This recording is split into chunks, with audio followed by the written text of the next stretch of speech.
Oh. So is this up to date? Mostly. And my last... In the right slide. Okay. Hello, to the people waiting over there. I know I'm on early, but got to go somewhere tomorrow, and there's a lot to talk about with the trial. So if you watched today, first up thing is that Michael McKee, Dr. Michael McKee, the vascular surgeon, had his, he was in court in Illinois, and he waived his extradition hearing, which means that he will be transported as quickly as possible to Ohio to stand for the aggravated and premeditated murder charges against, for the murders of the Tepes, his ex-wife and her husband. And they were laid to rest, I believe it was on Sunday. And I'm going to tell you exactly what his lawyer said. He has a female lawyer in court today, and I'm going to tell you what she said. It's like I went live and everybody decided just to converge here. Okay, let's see. Hang on one second. I'm going to tell you what she said. I want to get her quoted exactly because he is, of course, going to be pleading not guilty. And he spoke his name in court. You could see how tall he was, and he looked bigger than the guy in the street. He looked just like a wider guy, but let's see here. Let's see what she said. She said,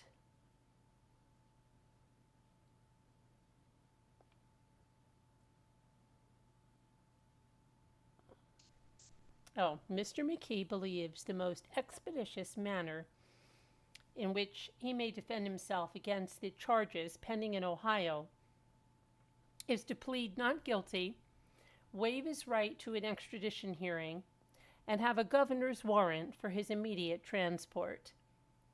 Now, she is a public defender, Carrie Porter. So interesting that he has a public defender. So I thought he has to prove himself indigent to have a public defender, right? And he's a vascular surgeon. Kind of strange. Okay.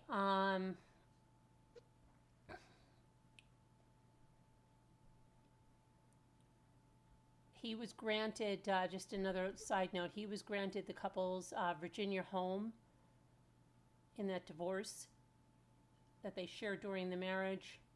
They had no children. There was no spousal support. And so that was all that happened today with him. So interesting on that count. Not too much. I mean, let's go to over here.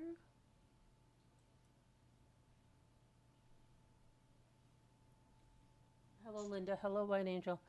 So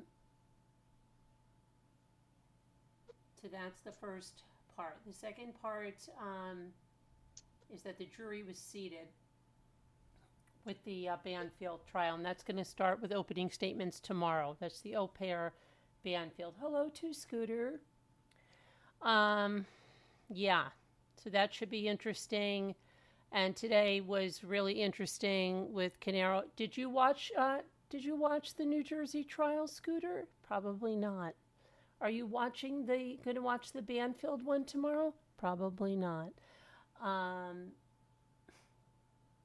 Did you watch the one today in New Jersey, Scooter?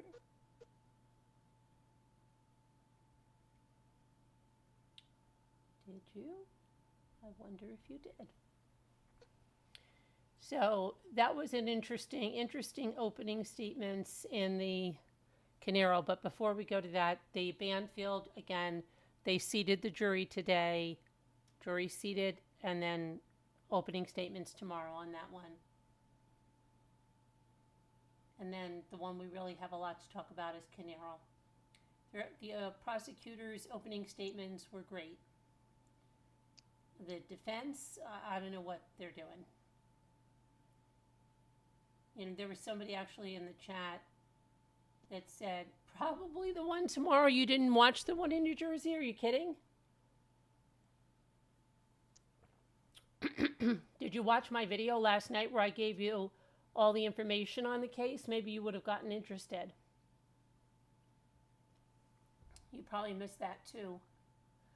But yeah, they had Paul Caneiro there, and the prosecution was great. Now, basically, if you did listen to the video last night, you heard almost everything that I mentioned there from the legal documents in the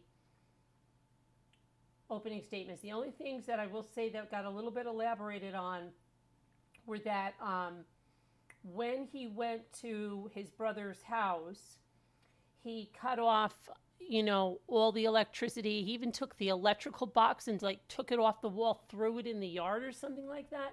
Hi, B Lady Apiary. And he cut the Verizon Fios, all of that. And then his brother had went out into the yard, and that's when he shot the brother out in the yard. And then he went inside and he started a fire. And it started, I think, in the brother's house, it was in the cedar closet, right? That he started this very small, smoldering fire after he killed everybody, okay? And how he just, you know, knew this was going to ignite after I don't know how long. And then he went home. He did some, like, really crazy things. He changed the barrel. This is another thing we didn't know. He changed the barrel in his Sig Sauer. He switched it out. And then he put the gun in a case there, like a steel, I believe it was a gun case safe. And then that was odd. And then like his bloody jeans and stuff, he just put them in the basement. And then he started this fire in the basement, but there was like another fire by the garage that burned the garage door. But then he left a gas can in the driveway, and the Porsche that he had on loan because his was being serviced, he had that all with fire damage on it, and left the glove, left two gloves. Like, it's really sloppy. I don't know what he was doing. Maybe he really did have a brain injury from that crash that they said in 2012, because he really did a lot of stupid things. He remembered to go and what Ellie Rowe, what per usual, hun? What's per usual, babe? But yeah, so he made a lot of really dumb things, and I really do think his wife should be thanking her lucky stars, because apparently they were having marital troubles. They were sleeping in other bedrooms. He could have very easily also took this as an opportunity to get rid of her and really start a raging fire in her room where she wouldn't be able to escape, you know? She's really, really lucky that she got out of there. Because he absolutely had no qualms about, you know, murdering his niece and nephew, who he's blood related to, and their little children. Crazy. You can't hear me, Scooter? Hold on. Let me check this. You were just halfway through this. This guy is going to spend the rest of his life. You mean through the opening statements, Megan Els? Hang on, I'm checking my audio. No, my audio's all the way up, Scooter. You have to do something. Mine is all the way up. Put the potatoes out of your ears. Yeah, you've got to get maybe those Miracle years. Maybe it's time. Sometimes you're right, and you were just watching it. Yeah, prosecution was very good. So what else did she say that? I was like, oh yeah, that there was like something that she tied together for me from when I was reading the documents last night.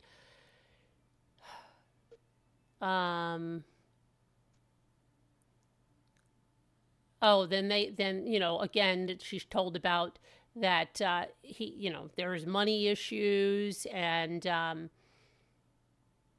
just that he had been the trustee on these life insurance policies that his brother had taken out on himself, and so they were it was an insurance trust, a non-revocable insurance trust. What she was saying was, if they all died, it would go to what's his name? Paul. It would go to Paul. So he was the trustee, but he, by being the trustee, was the one that was supposed to pay these policies monthly. And there was a checking account that was established. And I don't really understand how this could have gone on for so long, because if he wasn't paying the policies, I don't care whether he was the trustee or not, wasn't his brother going to find out the policies weren't being paid? And if he wasn't paying them, then how was he going to collect on them? So I don't know how long. One time it came out that he didn't do it, and he said, oh yeah, my head was up my butt, and I accidentally paid, what did he say? He paid some educational loan or something by mistake. So yeah, he's had a reason, and I'll make it up, and I'll make it up to you. And hey, thank you for upgrading your membership there, Planet Damnation. Appreciate that you upgraded to Detective Rambler. Thank you. So yeah, I mean, so he was doing stuff with the money, and then when the defense got up, they kind of said, oh my gosh, yeah, this is horrific. It's absolutely horrific what happened here. But, the prosecution tells you like they have this all tied up in a bow and they have all this evidence and all this, and that's not true. And what they did was kind of throw the brother Corey, the youngest brother of the three, under the bus and say that nobody took Corey's phone. They took the other brother's phones. Nobody investigated Corey. They investigated Paul. They went in Paul's house. They did this with Paul. No one did this with Corey. What, B Lady Apiary? I went over this last night. Don't you remember? You were here, hon.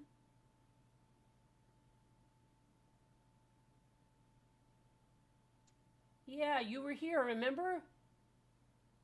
We were talking about this. Maybe you came in after we covered this one. I don't know. I think we spent a lot of time on this one in New Jersey first. It's the brothers, remember, in the mansions. And I showed you the burned out mansions. Yeah, let me see if maybe something will jar your memory here. Hold on.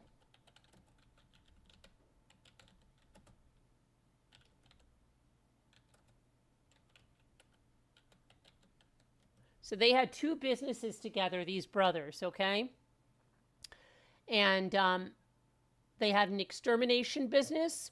Now, the extermination business, they owned 50-50. But then there was an IT business, and it was split 90-10. And it was Paul that had the 10% and his brother Keith that had 90% of that business. But Keith was getting wind that he couldn't work with Paul anymore. He saw the money was going missing. He saw this stuff that was happening. Apparently, he had Keith had Greek in-laws that had set up a fund for the kids, and there was money missing from there. So, yeah. So this is, let me show you a picture of Jennifer and Keith and Sophia and Jesse. This is the Paul's brother and his brother's family that he killed. And, the prosecutor was really pretty demonstrative and passionate when she delivered the opening statements, just about how, absolutely horrific it was. And when he killed the children is another thing that we didn't really go over that last night. You heard the little girl had stab wounds, 17, I believe it was. And even in her face, top of her head, it was all over her body. And this is his niece, okay? And another thing she drove home is they were an extended family. They considered themselves an extended family. So he's doing this to this 8-year-old niece. But anyway, she said, Jennifer, the wife, he shot and stabbed. He shot his brother multiple times. They were dead. But Jesse and Sophia were still alive when he set that fire because the medical examiner says that they had smoke inhalation. And that would only happen. So he's like, while they're bleeding to death and he set this fire, they're still alive there. It's horrific. And let me get to this other thing that I was going to tell you about.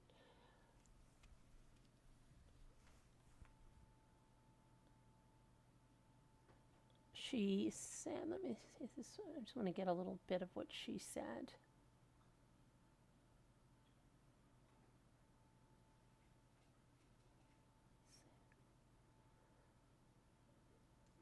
Defendant murdered a family of 4 in their own home. That was the prosecutor, Nicole Wallace, who said that Keith, his wife Jennifer, who was also shot, the couple's kids, Sophia 8 and Jesse 11, were viciously stabbed to death.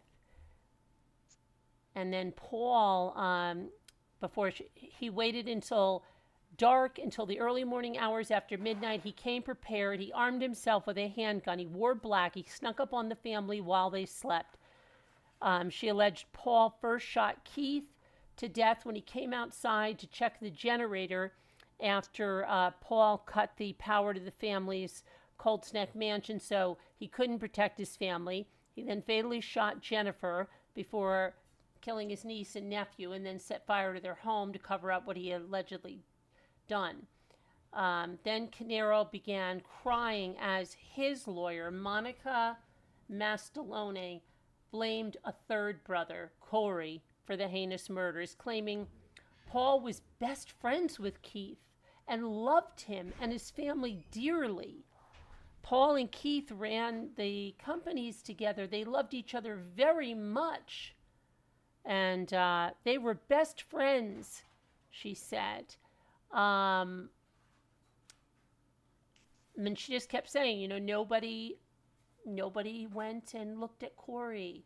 No one did. And how could Paul have killed his brother, let alone for such a paltry sum of money, and then pointed the finger at Corey and said there is no way in the world Paul would murder his own brother Keith, let alone his whole family, including his baby niece and nephew, over that money, over $78,000. Corey, she claimed, would have had the same financial motive as Paul, since both brothers stood to inherit $1.5 million if Keith and his family died, because he had a insurance policy for $3 million on his life, that if his whole, this is Keith, if Keith and his whole family were killed, which they were, that $3 million would be split between the two surviving brothers. So she's saying Corey was just he was going to get half of that too. And it ended up that Corey did take that money and buy his own house after that. Let's see.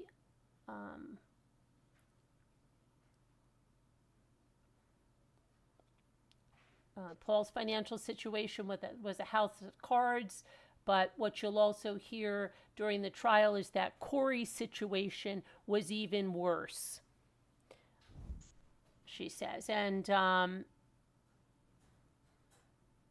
she said Paul was the sole trustee of that insurance fund, and Paul dodged the grilling, claimed he had a migraine the next day. He killed Keith and his family before his swindling could be confirmed, as that's what the prosecutors allege. And I'm going to show you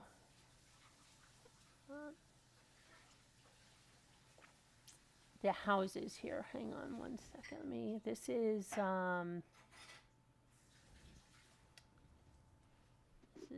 Keith's house, which I'm going to show you first.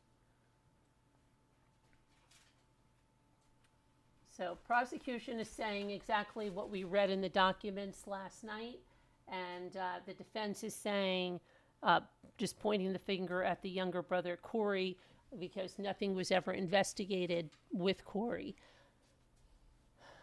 Let's see here. Prosecution said Paul waited in the shadows for his younger sibling to come outside and check that generator after he cut the power and turned off the backup power. Then he started a slow burning fire in the basement, and it was inside of a cedar closet, is what she said, and the two children who were still breathing inhaled smoke as they bled out. After that, Paul went home, set his own Ocean Township home ablaze to make it look like the whole family had been targeted. But he made sure his own wife and kids escaped without injuries. Well, his wife is darn lucky. The prosecution called a handful of witnesses on Monday also. Most of them were about the financial aspects of this. I can tell you that the chat, it was putting people to sleep. I don't know how the jury was doing because they were going over and over this financial stuff. And the defense would just ask questions. They then had a couple of friends come up, and boy, it's just, if you watched it, you'll know what I mean about, they just don't stop asking. The judge is getting annoyed because he'll be like, no, well, how would he know that? How would he know that? Well, then it's crazy.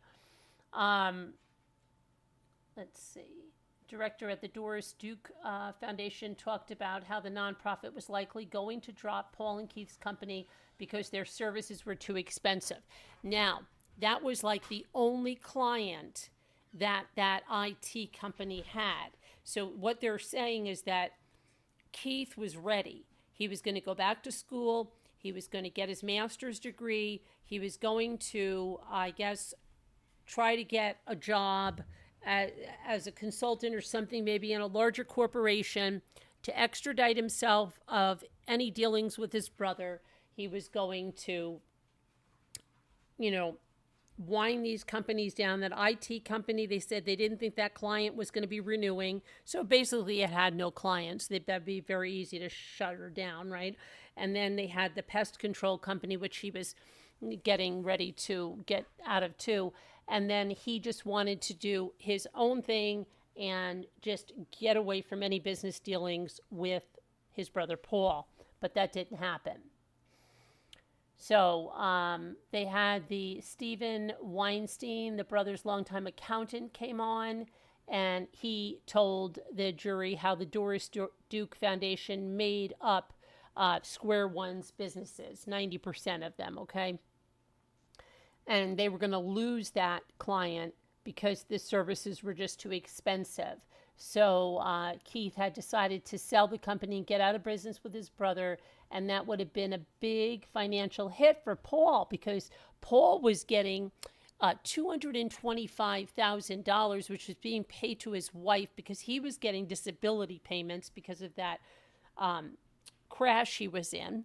So it was getting paid to his wife. Plus, he was scraping up like $11,000 a month on this other insurance stuff in the last few months. So he was, taking a bunch of money in other places, and even the father-in-law of Keith's some college fund that they found out he had gotten his hands into.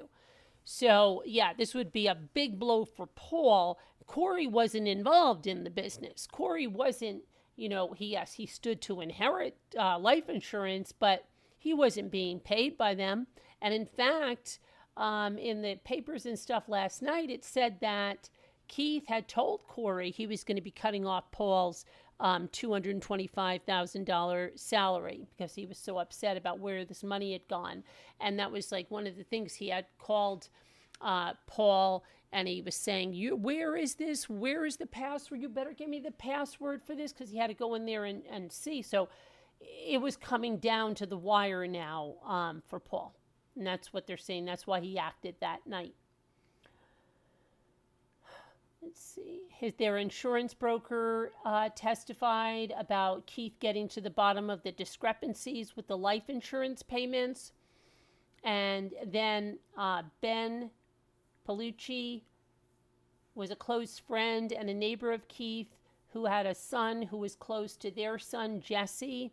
He talked about how they went to dinner together and they did things. They did things in the summer. They, the pool with the kids with school. So he said that he remembered going to dinner with Keith a few days prior to the murders, and Keith was really frustrated and told him to start worrying about that this friend, Ben, told Keith, hey, you better start worrying about yourself and your family and stop worrying about supporting your brother Paul.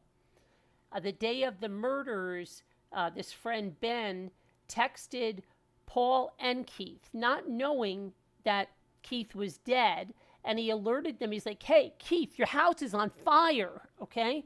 And then he told Paul to come right away, and Paul tells Ben the police weren't letting him leave. He was at the police station because his house was set on fire too, and he couldn't go to Keith's house. And then Ben informed Paul that somebody was lying on the ground outside Keith's house, and Paul texted him back and said, I can't breathe. Then Ben texted Paul, I'm sorry for your loss. And Paul texted back, let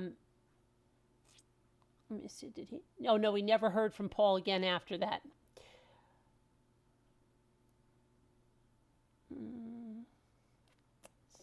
And he was the last witness of the day. They say that this is going to last until March, this trial. So, yeah. But let me see if I can get some pictures of. This is him crying today in court.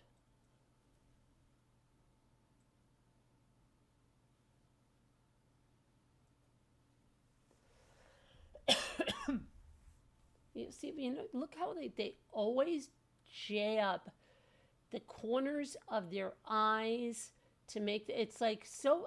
You never see like a real person crying like that. They're either jabbing their eyes with the tissue, or they're like jabbing their eyes with their fingers, or they're rubbing the hell out of their eyes.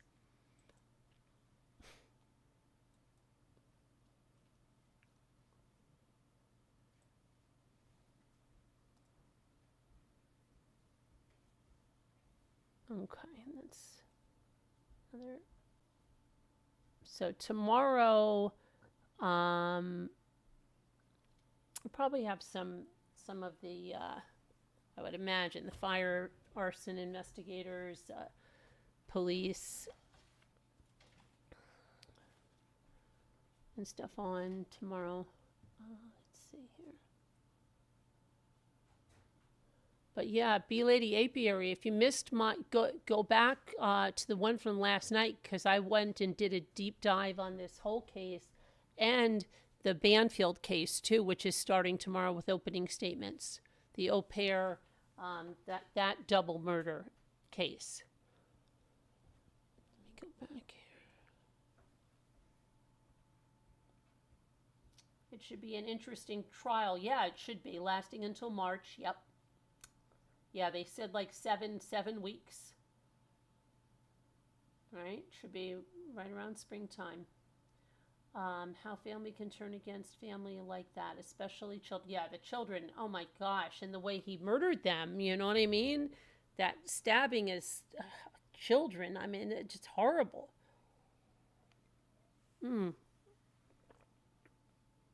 Oh, you came in after I explained it? Yeah, you should go back and watch it because it's a lot of information. I went through the legal documents and everything there. Hi, Twisted Stitches. How are you? Let's see who else snuck in here. Hi, Frilly Farmhouse, Megan Els. Yeah, after being stabbed, they died from the smoke inhalation as well. Well, from a combination of both. They inhaled that smoke, which means they weren't dead from the stab wounds, but he stabbed that little girl, I believe it was 17 times, and in the face, in the top of the head. It's just horrible.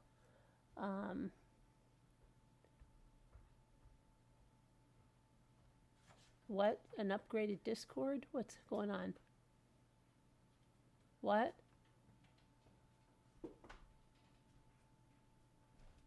What, Scooter?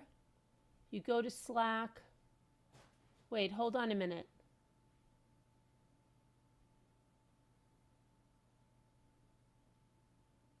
I heard her on panel in Zoom. White Angel.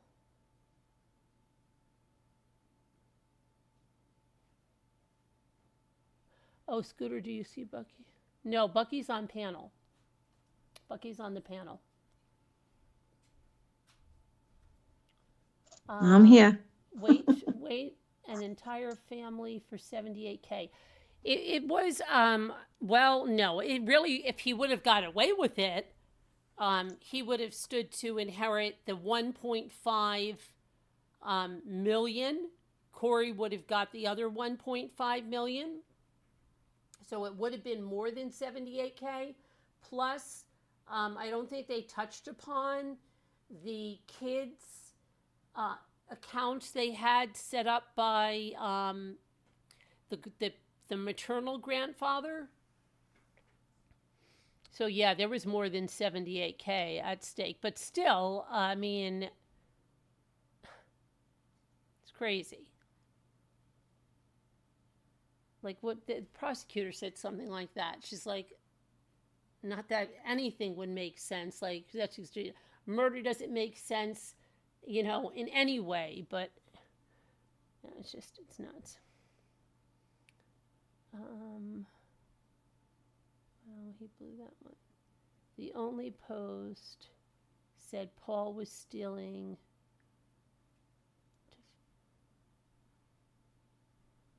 The only post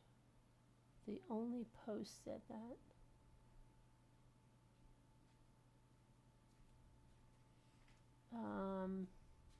Oh yes, B Lady Apiary. Stabbing is a very, it's so up close and personal. It's usually, yes, when there's a lot of rage and a lot of anger, and I mean, it's just, stabbing is just, it's so violent too. Because that knife is hitting bones and everything. You've got to pull it. I mean, I don't even, oh my gosh. But when you have someone that's stabbing someone like over and over and over until it's like overkill, it usually is, there's like just the rage and everything. But why would he have this for his niece and nephew? I mean, little children. That's horrendous.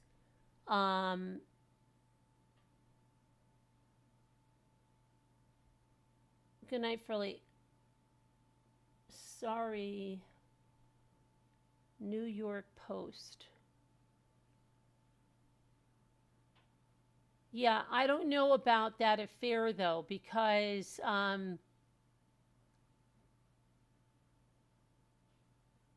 I heard something like that, but that was somebody that said, I don't think I've heard anything. It's going to be very possible he was having an affair, but I have, they didn't mention that.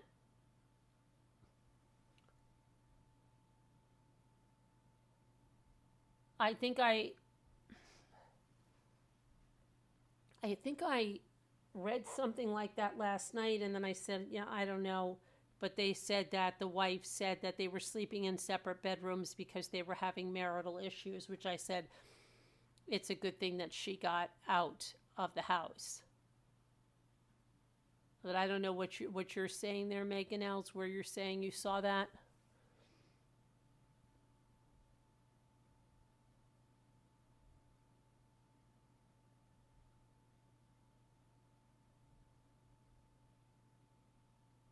Hello, Sassy.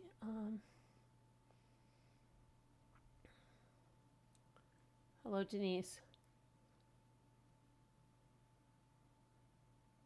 Well, they had, Keith had a Maserati, a Mercedes. They had a lot of vehicles. They were, I guess, pulling in some big money because this one over here, Paul, had multiple Porsches. They had very substantial homes. What else?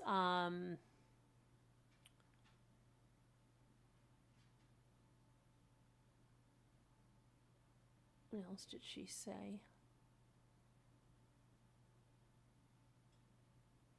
And Paul had 2 adult daughters. And then Keith had the younger kids.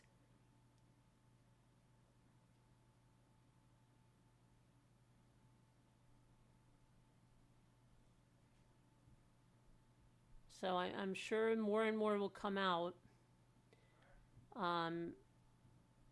But he's going to get off. If I ever have that much money, I certainly wouldn't have a fleet of expensive cars. New Jersey husband, entire family and brother found stealing to fund.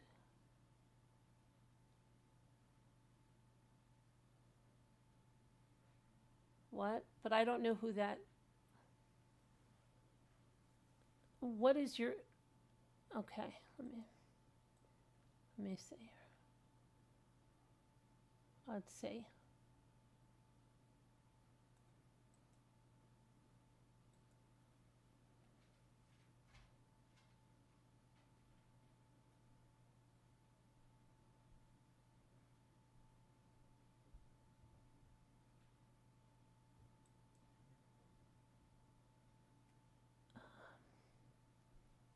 Let's see.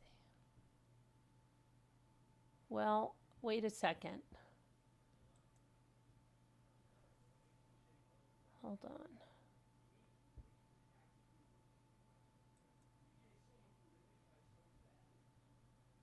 on. You're talking about the New York Post? Okay, so did she say the?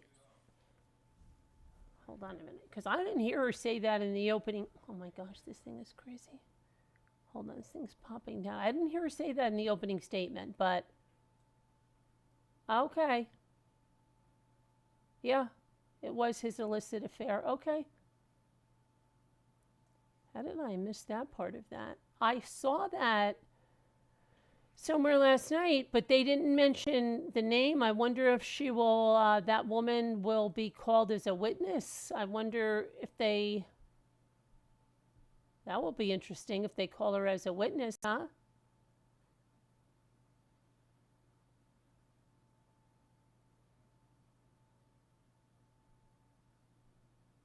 I don't know what the heck I was doing. I watched that from the start. That's weird. Okay. So, he was driven to greed and desperation. Let's see. So where was he? What was he doing? Where did he have her put up? Did he? Let's see. Let's see if we can find out if his mistress. See, hold on a minute. I don't think down here it says the accused killer carried out the slaughter because his younger brother found out that he was stealing tens of thousands of dollars to fund an affair with a mistress, and it says prosecutors previously claimed.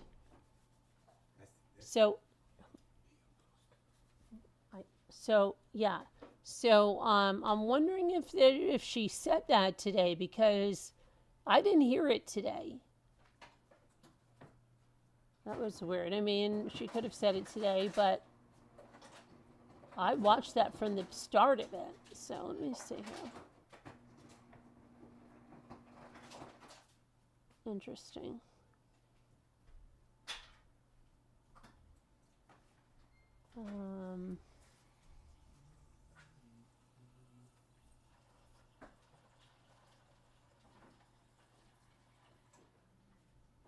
But either way, I don't know. I'm sure it was going somewhere. Let me look for his, find out if you can find his mistress's name here, if he has it.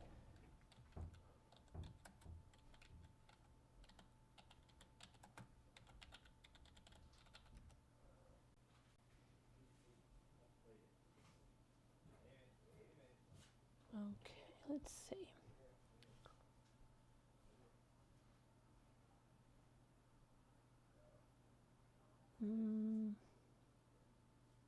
Murder his brother.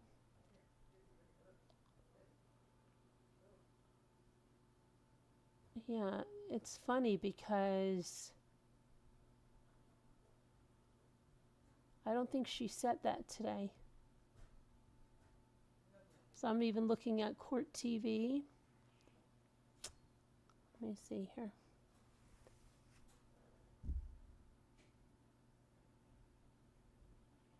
An investigation revealed that Paul and Keith were business partners. The day before the murders, Keith had emailed Paul about missing money from the business accounts. A business associate told investigators that Keith also wanted to sell one of the two companies.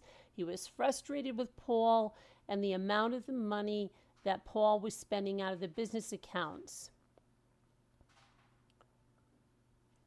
Okay.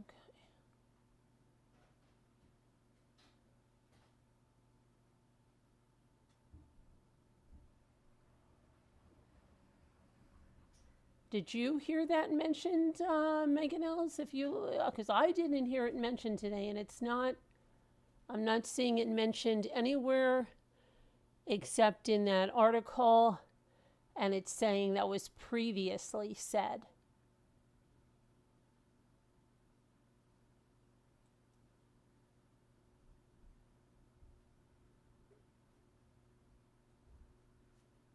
Mm-hmm. Yeah, let me go back to the chat here.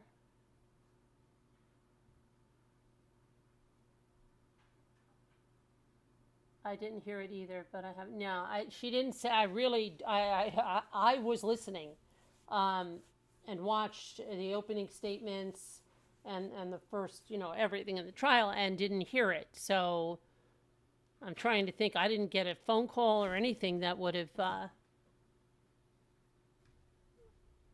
caused me to miss that. So yeah, I don't think that was mentioned today. So I don't know if they're just choosing not to mention it, or they're holding out for later. I don't know. Maybe the judge said you can't speak about it. Maybe she's not allowed to have it in there. I don't know. But I didn't hear it today. So. Maybe it's something a specific newspaper may post, and not true. I don't know. That's neither here nor there what he was using the money for. You know what I mean? He's not going to get out of this. How the hell is he going to get out of this? They have his car there. They have his there. Come on. They want to say it's the other brother. Oh, yeah, it's the other brother, but Paul just happened to be, his brother's house at that time when this was committed, and Paul just happens to cut off the power to his DVR security system and then lie about it, say that he disconnected it because it was messing up his Wi-Fi when it was hardwired and it wasn't even Wi-Fi service that was going to it. Come on. You know, it's crazy. Did you watch it, Jen? Did you hear anything about a mistress? I didn't hear anything about a mistress.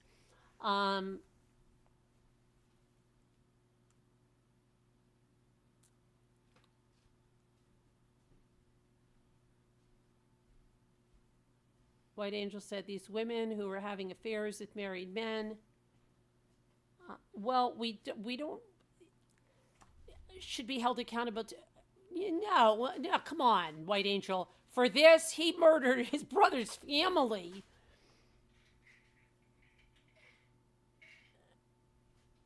They should be outed, man. At least outed and all that stuff. And try to be prosecuted, try to be connected to it. Stop. Yeah, they're freaking ridiculous. How many times does this kind of stuff start over the air? Yeah, but I know, but still they should, you know, hopefully their life's ruined at least after this. It's crazy. But you know what? On the other hand, you don't know what he told her. He might have. They were in separate bedrooms. He could have told this woman, if he was indeed involved with one, that look, that they were getting a divorce. They weren't living a married life. And what if, you know, that's not right to. Well, all that, yeah, that's all true. You're right. I mean, you're right about all that. And I'm just saying, how many times does this stuff start over an affair? It's a damn shame. I think if people watch true crime. Okay, but can let me tell you something else. If a man is going to go murder his brother's family, you don't think he could lie to a woman too and tell them he's not married or he's this or he's getting divorced? So it's not nice to say, I hope that the woman's whole life I don't is. want to say that. Well, that's wrong. But You don't know what she got. If she, of course not. If she didn't know, but if she's like cheating on, I'm not saying her whole life. I'm saying that she should be outed for what she really is. But see, I don't think you should say that until you know that this woman didn't know like that. Well, if she did, then she should be. That's all. Okay. Who knows? I don't. That's your opinion. It is. My opinion. That's the only opinion. It's the only opinion anybody should ever think. What if he says she made him do it? Yeah, but what if he says she made him do it? That doesn't get him off the hook.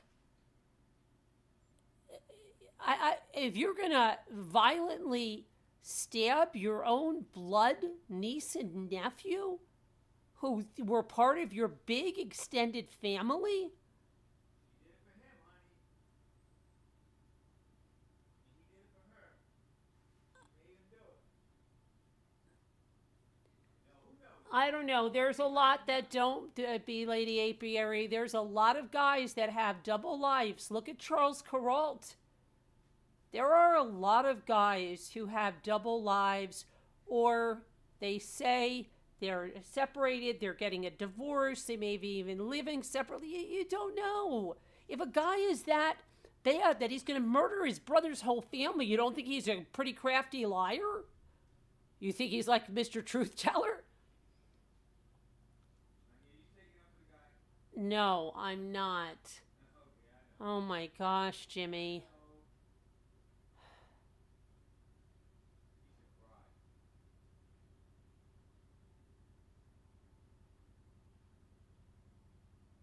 But there are, if you want to talk about Scott Peterson and Amber Fry really thought that Scott Peterson wasn't married, that she never thought he was married. And that's the difference between her and somebody like Nicole Atkinson, but not Nicole Atkinson, oh my gosh. Kessinger. But that's again, There's a lot of women that find out they're dating somebody that's married, okay? When they thought that, no, either the guy was, his wife was dead, or his wife was, he was never married, or he was divorced a long time ago. And I think it's more in, especially in a long distance or something, for them to hide something like that. But anyway, you don't believe what at all, B-Lady?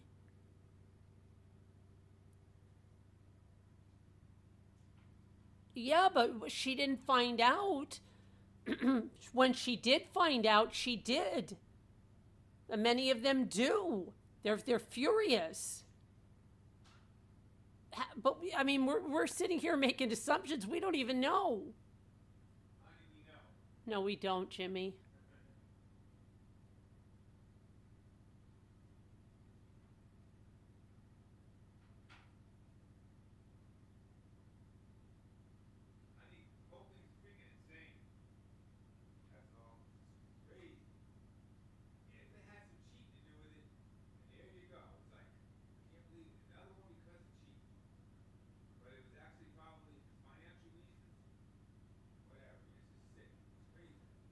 B-Lady Apiary said there's an old saying, why buy the cow if you get the milk for free? Yeah, of course. These men are never going to leave their family for the other woman, and they should know it. You can't say never. I could tell you right now, I know of somebody that not only did he do that, they had children together and married her. I could tell you where they're living right now. You can't say never. I probably could name even more.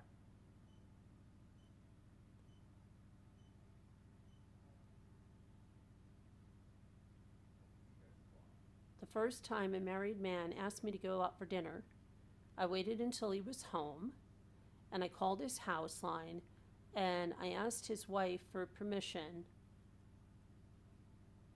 Well, I'll tell you something. How long was this man married to his wife? Oh, the one I just told you about? A long time. A very long time. Like, they had 3 or 4 children together, that long of a time.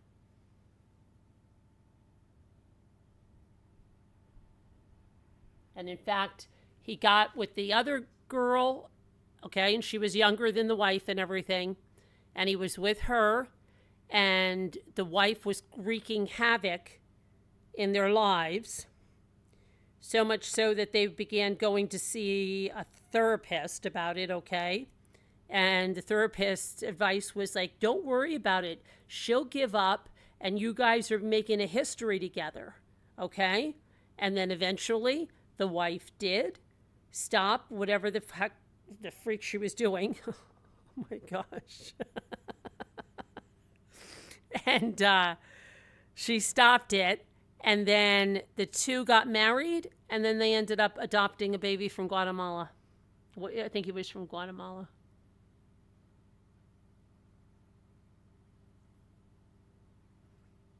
And I believe they're still together to this day. And that's got to be over 20 years. That little baby's got to be maybe 25 that they adopted.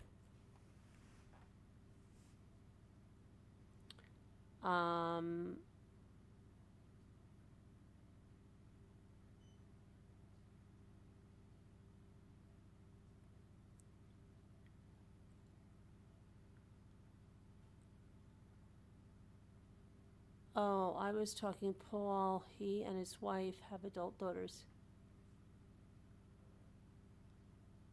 Oh, yeah, but I think B-Lady Apiary was asking me, I don't know if she was talking about Paul or she was talking about the case that I told her. I bet she never watched Betty Broderick. She probably did, because that's probably why they were seeing a psychiatrist. Yeah, she was younger than the wife. Yep, and younger than the guy. Yeah.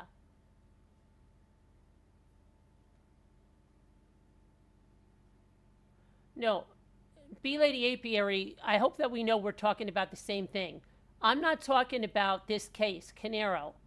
I'm talking about in response to where you said they will never leave the wife and they will never marry the other woman. I'm talking about the case that I know. I'm not talking about Paul here.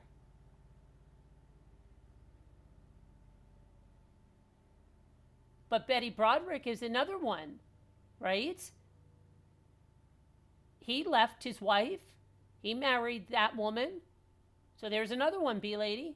Didn't end well for them, but he did. You said he'll never leave the wife or marry the... I know a lot of them that have left the wives and married the other woman. I could probably do a whole report on it with case scenarios for you. Seriously, in either like celebrity-wise, personal. Seriously, now you've given me a challenge. But there are a lot, especially if they're younger and everything. The trophy wives. Come on, where do you think that came from? The trophy wives.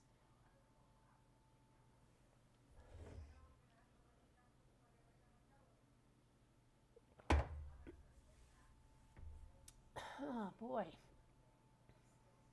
You can't count celebrities?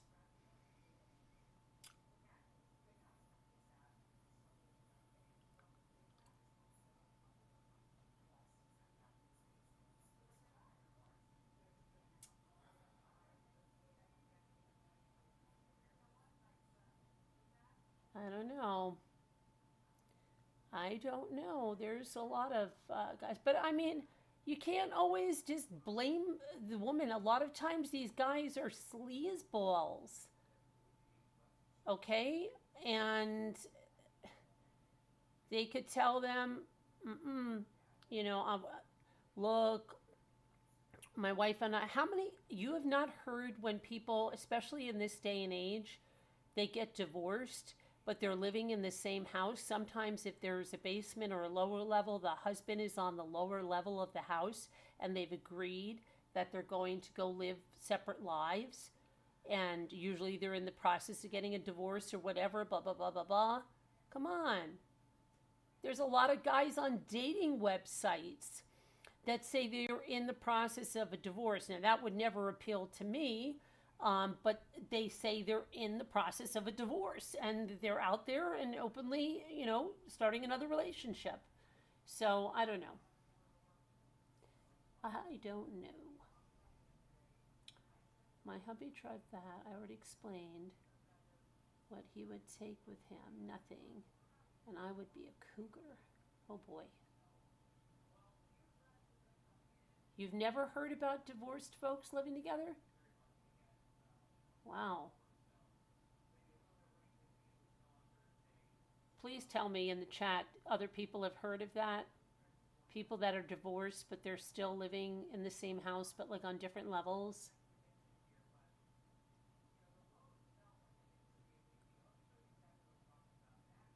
"90% of them are liars," says Twisted. You're gonna force me to do a big report to be lady. I'm going to have to do a big report. Hi, Gail. Yeah, I had that happen to me. I dated a guy for a month, kept telling me that he was in the process of a divorce. I went out with him for a month, and then I found out he was lying. His wife knew nothing about it. He wasn't separated or anything. See, okay, but he that's told a me he perfect was. example, right? And so then, does everybody want to say, "Oh, Bucky, you're so bad. She didn't know"? No, I didn't know. do When I that. found out, I ended it. But, it's a little too late after that. I was already dating him. Right, but you can't. I found out because she came to where we were and stood there in her bathrobe with her arms crossed. And I said, "Who's that?" And he said, "Oh, that's my wife." And I was just like, "Well, but you're getting divorced, right?" And he was like, "Well, we still live together." And I just looked at him. I just got up, I walked over to her, I apologized, and I walked out of the place because I was mortified. I would have never went out with him if I knew he was married. Yeah. No, Megan L's like open marriage. They said, no, I've seen them where they say, they're in the process of getting a divorce. Yeah. And that's just it. He showed me pictures of his kids and said, well, on the weekends we do this, we do that. I said, oh, all right. So he sees the kids on the weekends. Right. It sounded like he was divorced. He was separated. They were living separately, but they weren't. Yeah. Crazy. Some women can't. No. When their hubby is doing something he shouldn't do, I practically have my hubby chipped. Yeah, but then, I mean, I don't know. Why, though? I mean, does he need to be chipped?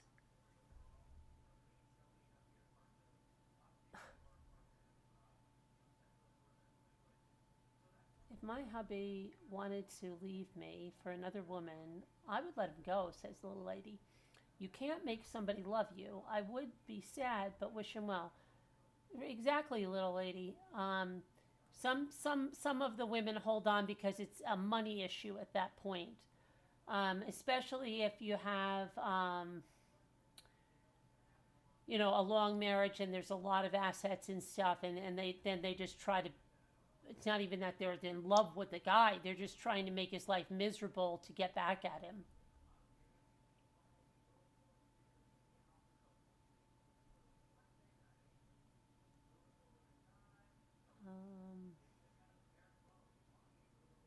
Open marriage sounds better to some. Oh, really?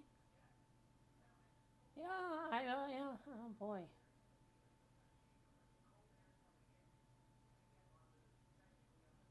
But right, so you would keep all the money.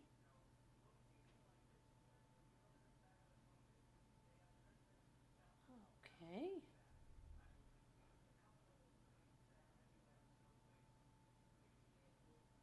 Well, legally, it's not. I mean, there's. I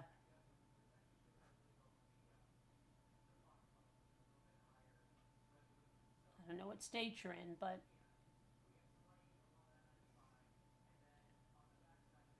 I don't know any state that says legally you'll keep all the money.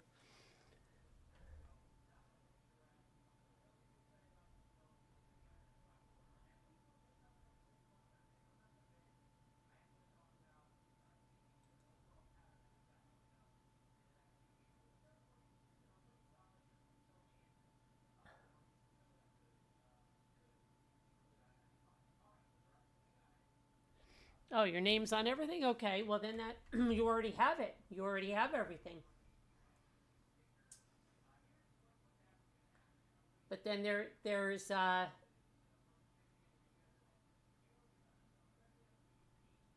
a while, doesn't it just get it goes? It's a marital asset though, doesn't? I don't know. It depends where.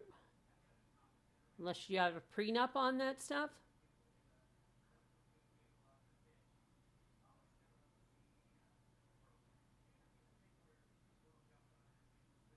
How long have you been married to the second husband?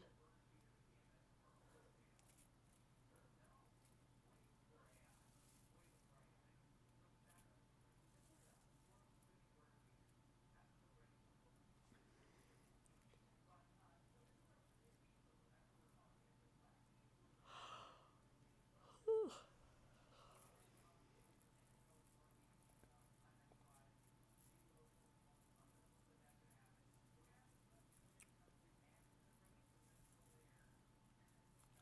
40 years. Okay.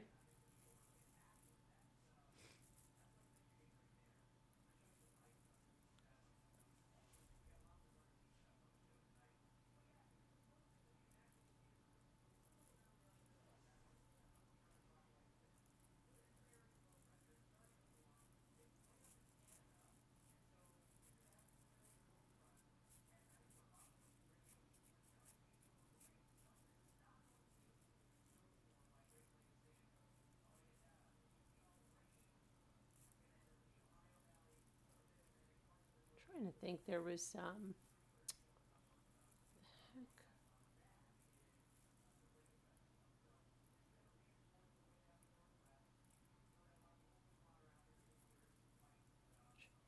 know there was somebody else personally that I knew. Well, a very weird situation.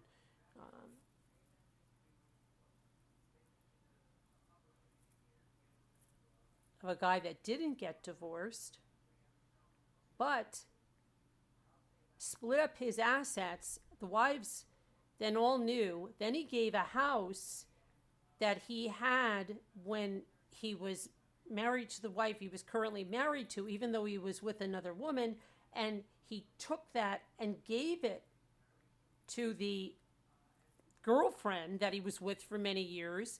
And then now she's taking care of all of the other wives. It's the strangest situation. You can't even you need a whiteboard for this one. But that's a very unique situation as well.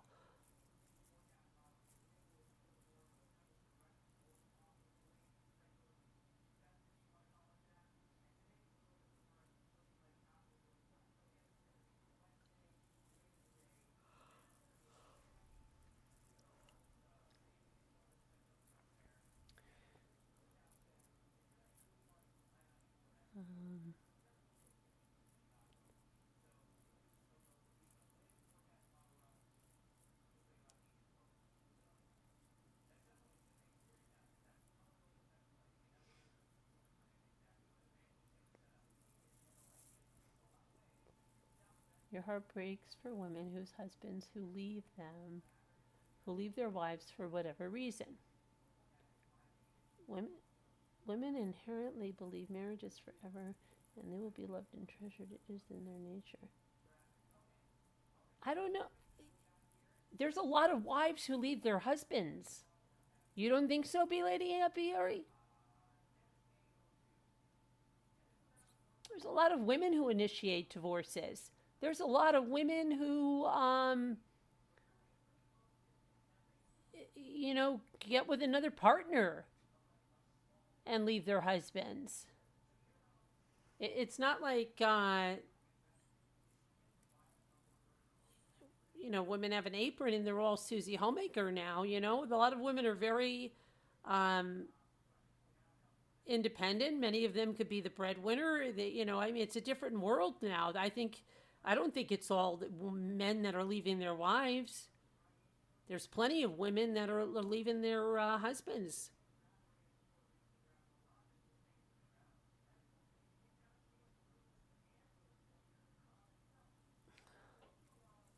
I was not going to support someone and be bossed around.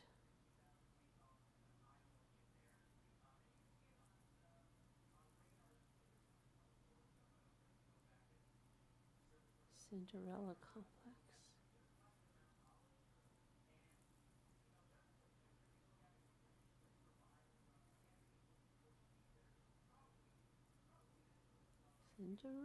Cinderella, her dance. Long story. Yeah, lots of long stories. But yeah, there's a lot of women that initiate divorces.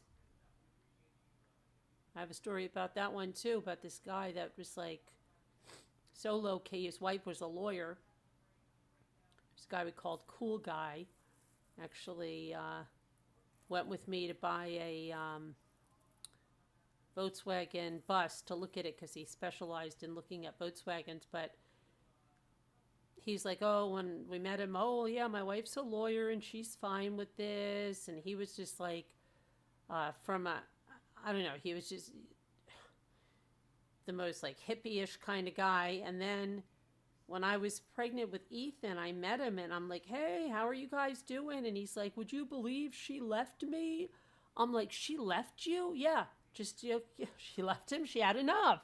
And she wanted to have a baby, I guess, before like she was getting much older, and he didn't want that or whatever. And then she was a lawyer and he wasn't, like she was supporting everything, and she just one day it's like, I'm leaving.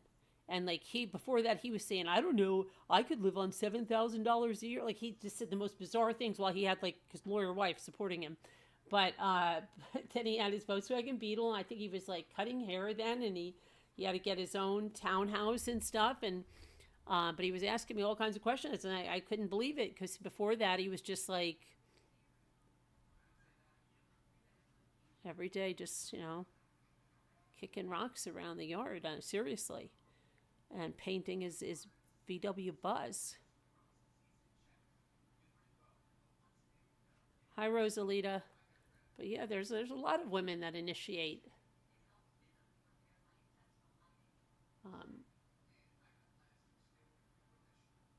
Especially with more and more women having higher education and very good professions and being very independent. They're like, they don't stand for a lot of stuff either.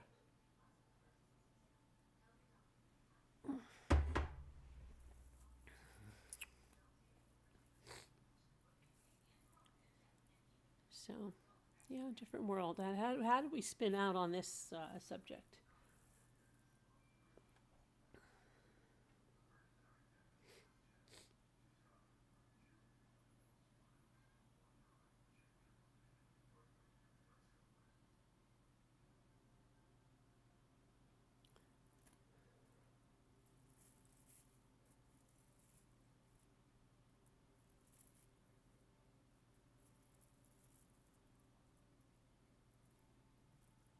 Oh yeah, I'm a lot better, Rosalita. I am. Yep, I'm a lot better. Yeah, I would say I'm like totally all better.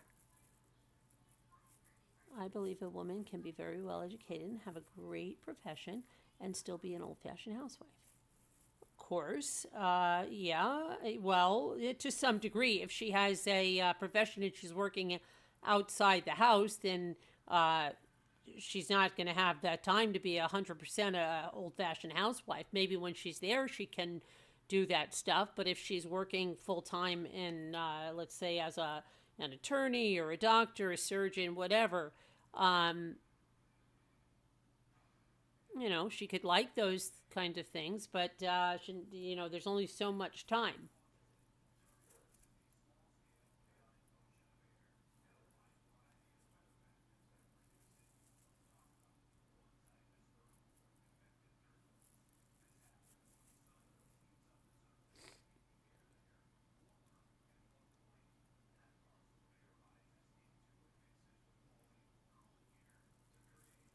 Only so much time. But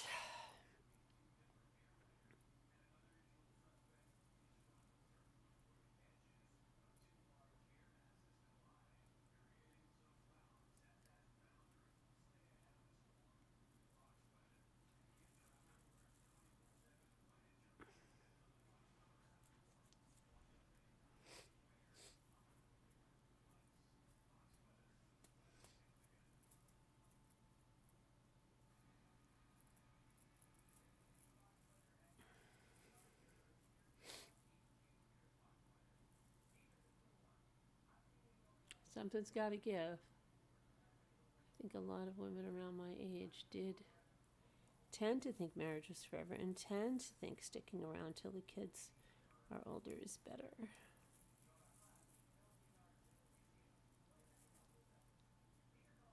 Yeah, I remember I can bring home the bacon and fry it up in a pan and never. Yeah, exactly. But there's also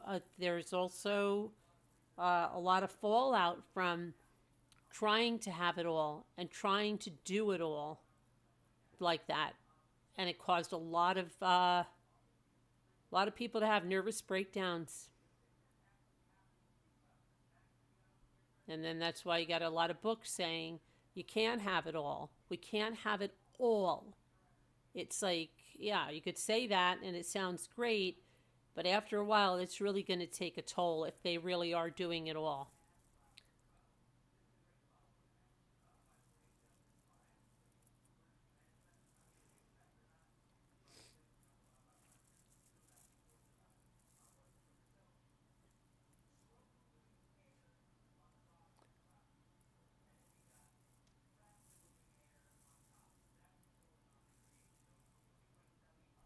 Well, it's the facts there, though. There's a lot of people that had nervous breakdowns.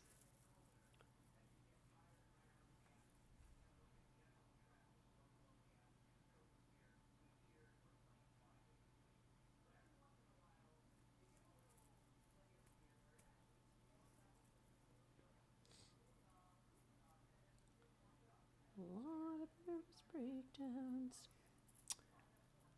I had one bit of news. Okay. I already did. I already spoke about him. He had a hearing. What was the bit of news? Because maybe I covered it or not. I don't know. He waived his extradition hearing. He's going to be going to Ohio. He has a public defender. Do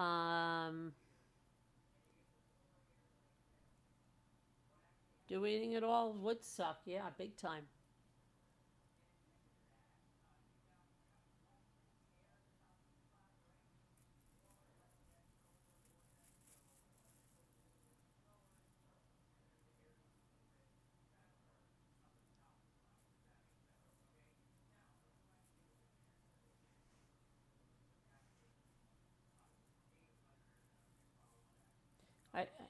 You know what? Oh my gosh, I heard the most stupid thing about board certification by someone today.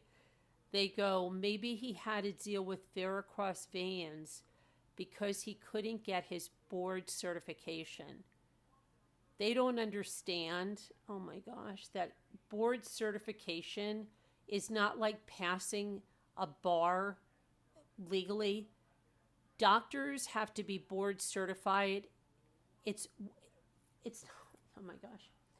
When they go for board certification, it's in whatever specialty they're in. So if they're in psychiatry, they have to take their boards in psychiatry. If they're in pediatrics, it's in pediatrics. It's not because they didn't, and we don't know that he didn't pass his boards. He may not have taken them. Not every doctor is board certified, but you get board certified in the specialty. But this person was saying that, oh, maybe he had to deal with varicose veins because he couldn't get board certified, and that wouldn't let him. Absolutely, some places only hire board certification. Of course, that's 100%. But that's not what he was saying. This guy was saying he didn't understand this. He was acting like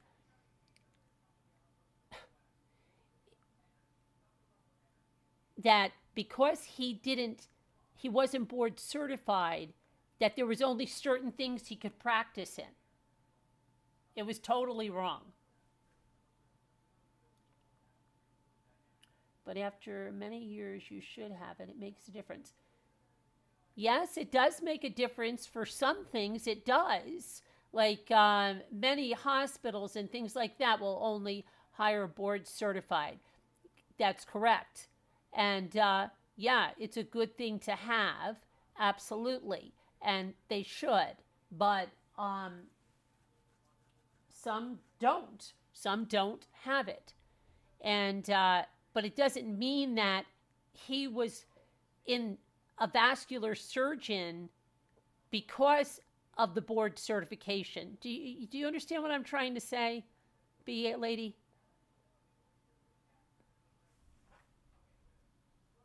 It's not like the bar exam.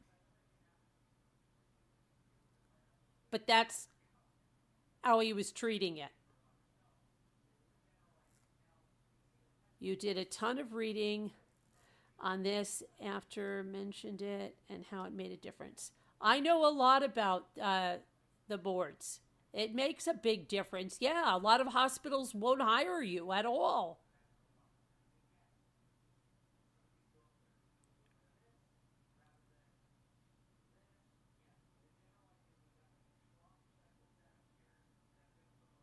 But it's not why he was a vascular surgeon. I think you're not understanding what I'm saying. He could have been a podiatrist. He could have gone into whatever specialty he wanted to because you wouldn't become board certified until you've already done that. So if he wasn't in vascular surgery because he didn't want to do his boards. Do you know what I'm saying, B-lady?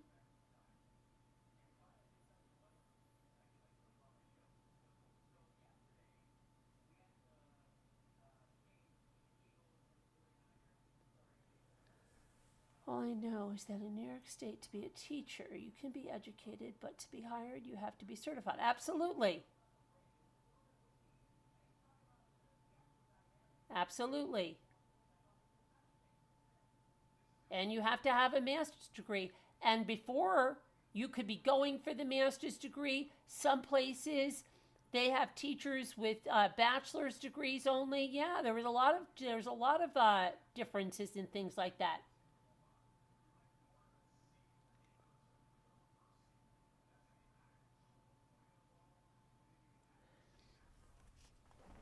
True, he chose this, but he was supposed. Okay, I don't know if you can say he was supposed to be, and he could still be going to take his boards. But to say that he was a vascular surgeon because he didn't take his boards makes zero sense. That's what I'm saying. Because you're putting a cart before the horse. You have to go through the training in the specialty before you would take your boards. So he didn't go to be a vascular surgeon because he didn't take his boards.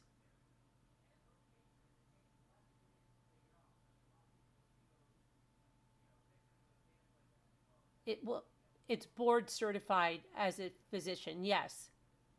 You do have less job opportunities, 100%. 100%.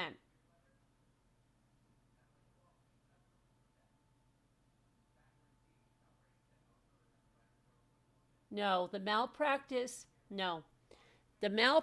was with multiple doctors in Nevada. I think people are putting too much into that. I said he should have taken his boards by now. Yeah.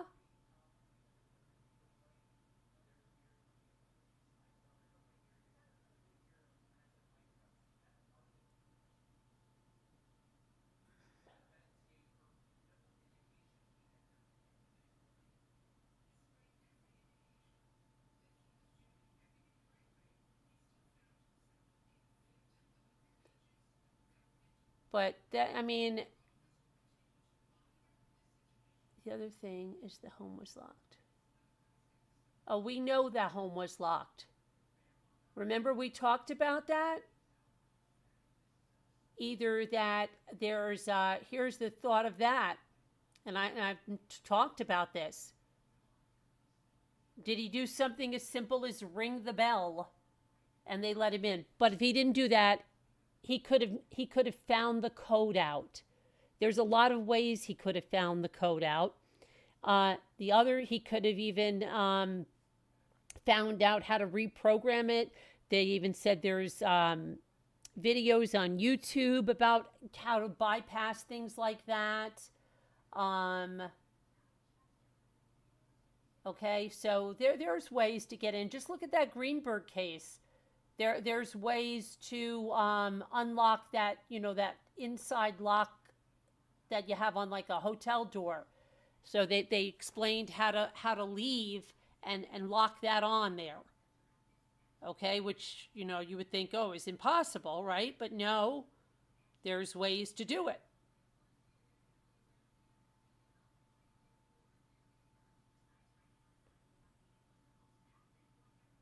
And then some people even said that there was something, they even mentioned something about a basement window or something, and it was open, or who knows? But yeah, there was no forced entry.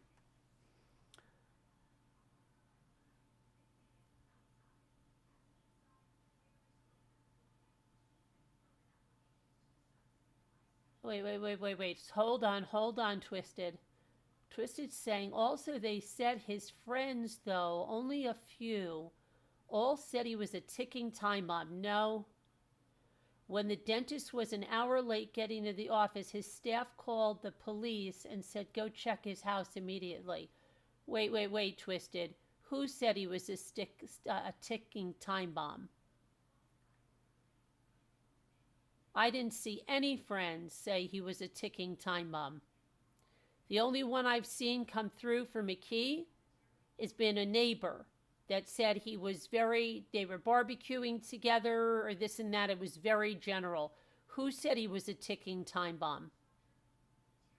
If these are people on message boards, be very careful, because you don't know who the hell they are, and they all want 15 minutes of fame.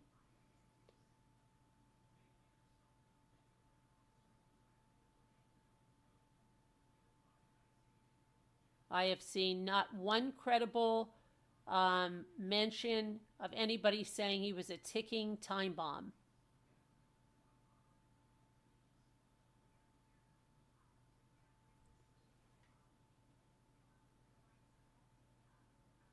Even her family. Where did you see this? Could you tell me where, Twisted? And I don't mean at a YouTube channel. I mean a credible source, because I have not seen that.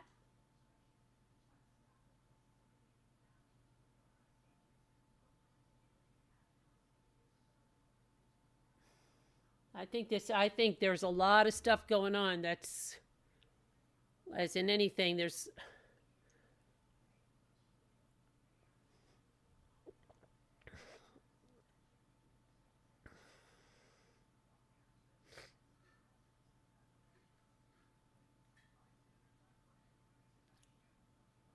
You're saying Brian Enton said today that he's a ticking time bomb. Okay, let me look that up.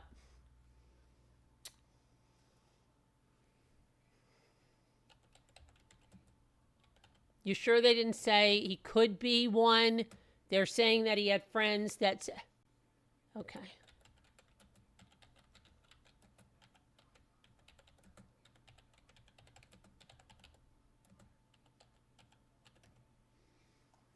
Okay.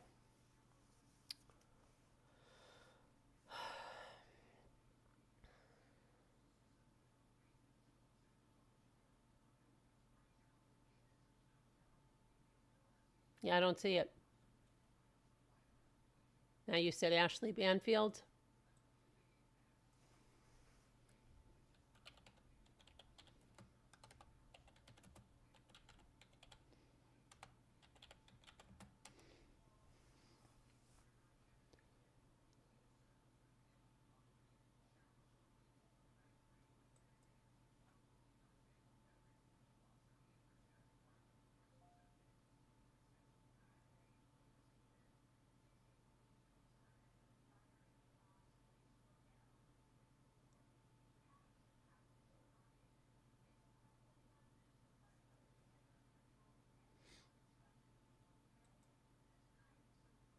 Hold on.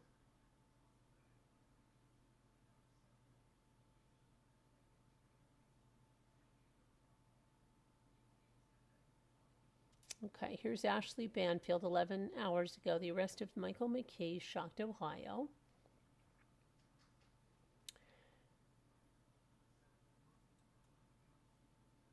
Okay, it says, let's see.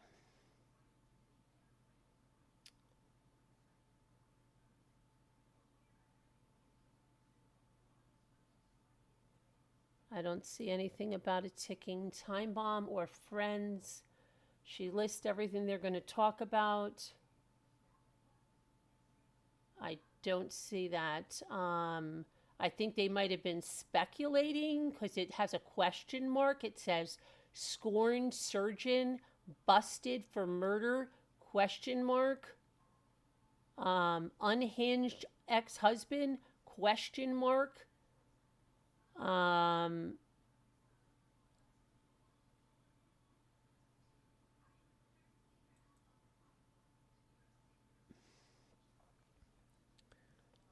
Let's see.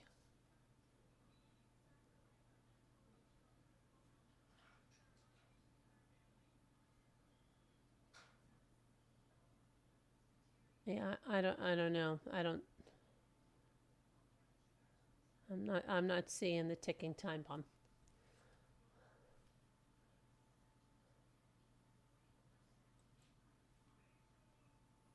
Okay, let's see. No. Sassy, the dentist was killed. The vascular surgeon is the one that killed the dentist. The dentist was not a murderer. The vascular surgeon is the alleged murderer.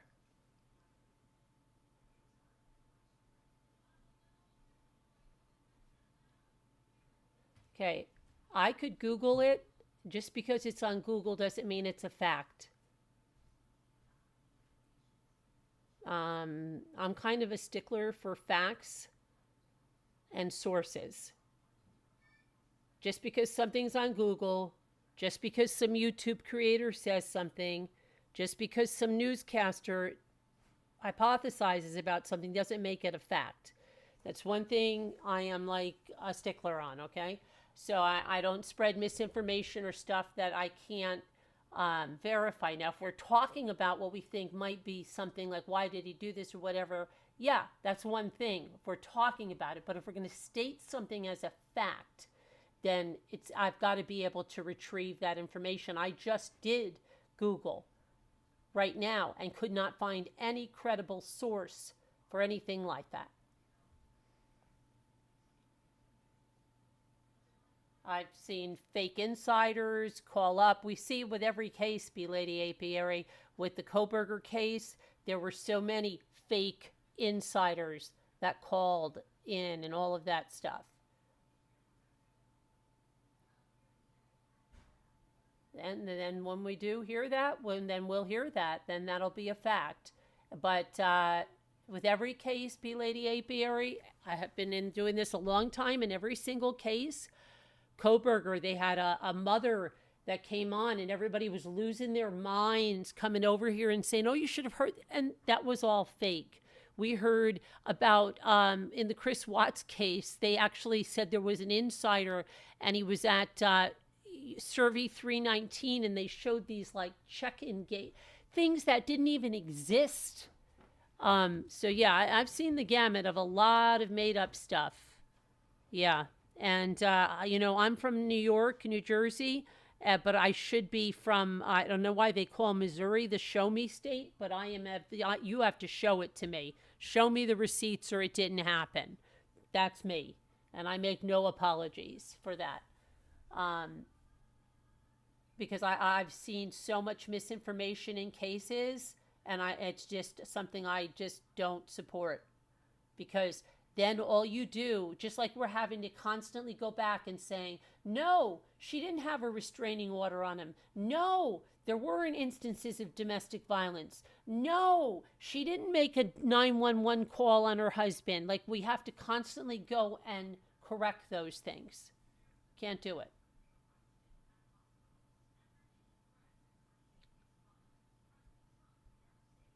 Okay, well then, I don't know. I'm very skeptical. I don't believe things unless I see them in black and white. Because especially being on these streets this long, I know how many people make up stuff. How many creators make up stuff because it sells. You could have any insider. Oh, I got this inside scoop. This lady called me from this. And then some just want to believe it so bad because it sells. Right? If I told you, guess what? I have somebody that went to high school with him. She's going to get on the line and, or she told me this. And you know how many do that kind of crap? Believe me. Were you around here during the Chris Watts days with the insiders? It's pathetic. And then the Kohberger, who remembers the insiders? That mother that was on those couple of shows and people were losing their mind, she was a fake too, right? So lots of fakes. And that's why I just want a receipt.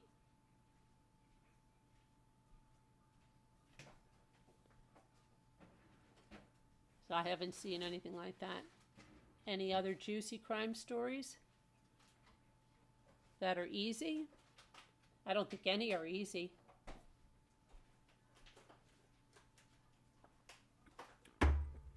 Not at all. Look at Summer Wells and Sebastian Rogers.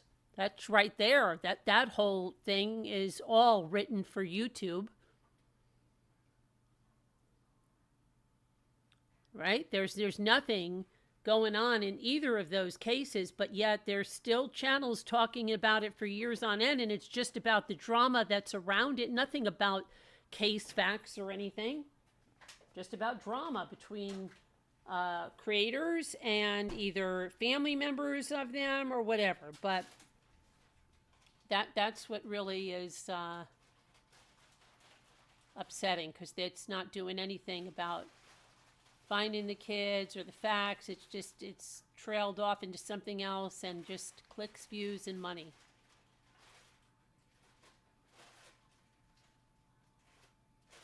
But yeah, I don't see any ticking time bomb. Ticking time bomb. No.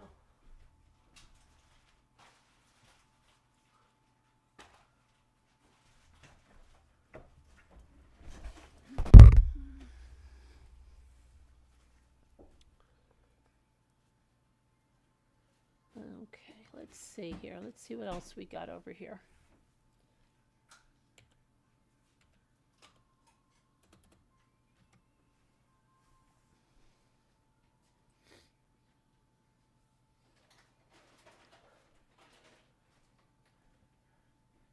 His charges were upgraded for aggravated murder and premeditated murder, which could qualify him for the death penalty.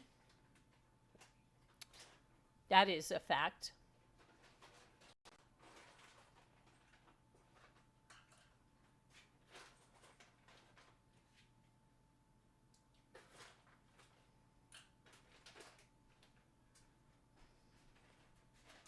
Let's see.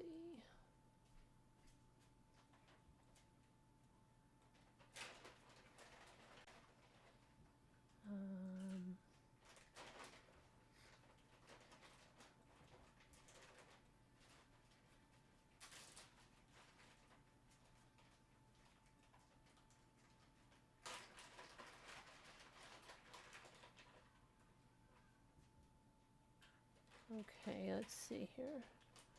Here's something about family and friends gathered in Upper Arlington to honor Monique and Spencer Tepe. Let's see, were found murdered in their Columbus, Ohio home on December 30th. So they had that. What else? What else do we have here?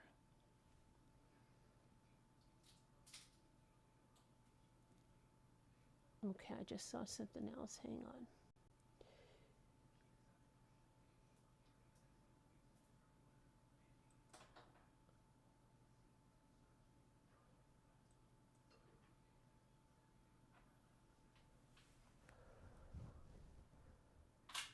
Okay. All right. So now this is, let's see what this says here.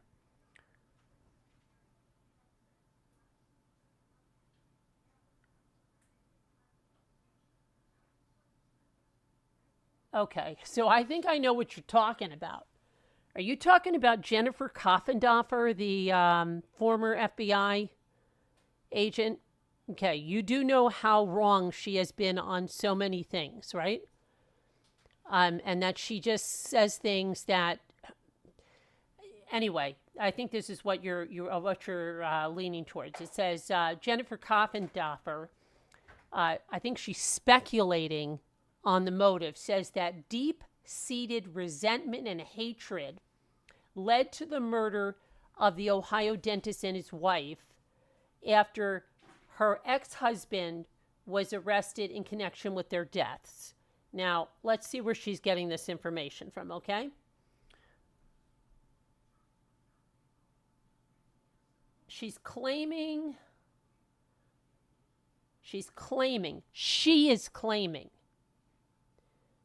that he held a strong resentment to the couple prior to their deaths. This is all her. This is not facts. This is what she believes. They were married for such a brief time, she said. That is strange. But I think it was deep-seated resentment and hate that just built up and finally came to this conclusion. That is nothing more than her opinion, speculation. Nothing more than that. And then it says authorities haven't publicly revealed a motive in the couple's deaths as of Monday morning. That's just what she thinks. But if you go to her Twitter feed or something, you'll see what a lot of people think about things she said that have been totally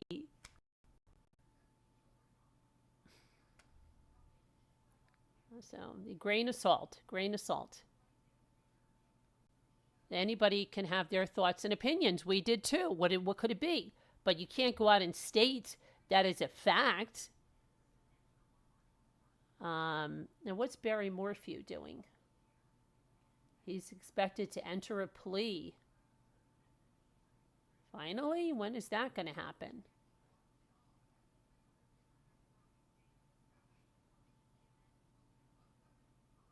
Everything's happening at the same time. When is he supposed to be doing this? He's expected when? Hang on here.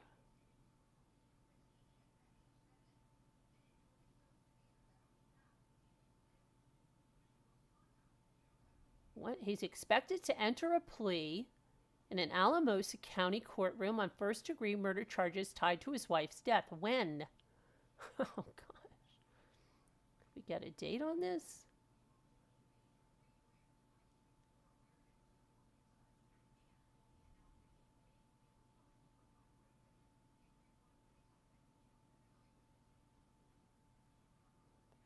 Barry Morphew. When do we have a date on you?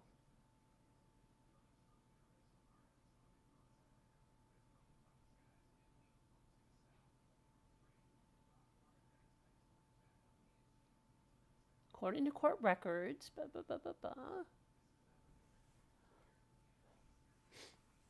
don't know. Be nice to put a date there, fellas. They say a Colorado mom and her son, 6 years old, were reported missing, and the next day their bodies were found in the Utah National Forest. That's not good.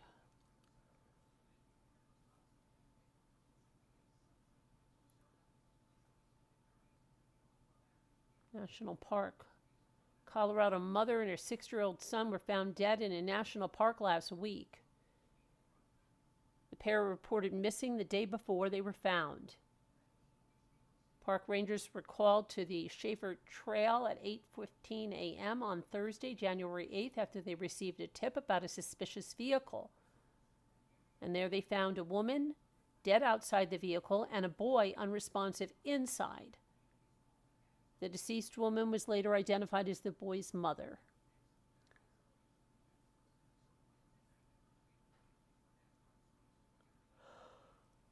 Oh boy. That's not good. What is it with everybody?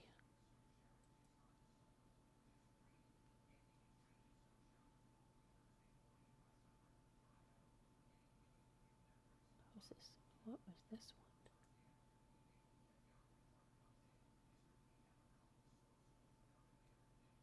What happened here? Oh my goodness. Listen to this. Hold on, let me put his picture up over here so we know we're on to something else.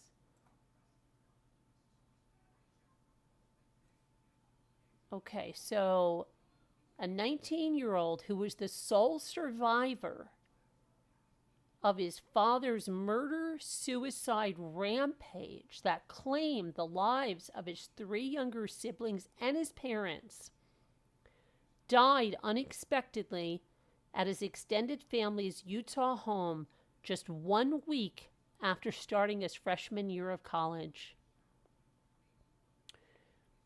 It says Share was 17 years old when police say his father killed his mother, his 8-year-old and 2-year-old sisters, and his 11-year-old brother at their house in December of 2024. That was a year ago, December. Ray was found in the garage with a gunshot wound to his head, and he miraculously survived, though he was permanently blinded as a result of the attack. His extended family confirmed his death in a GoFundMe. They wrote that he died of natural causes on Sunday. His distraught loved one says Ray persevered in the wake of his family's murder and learned to communicate in Braille at the Utah School for the Deaf and Blind. He recently reached a point where he could live independently again. Let's see. Ray, a first-generation student, was accepted to the University of Utah as a presidential scholar and began his freshman year. Just 1 week before he died, he was set to major in pre-law and dreamed of attending law school. After completing his undergraduate education, his surviving family said they found comfort in the thought of his reunion with his family. He was among those who were once blind but now can see. He had a perfect vision of his and his family's eternity, and his home is now with them. Caring for him and watching him grow and regain his independence has been a labor of love for our family, they wrote in a statement.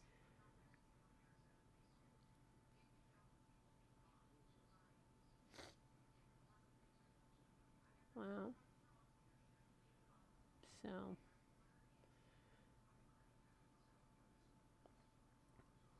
that's sad.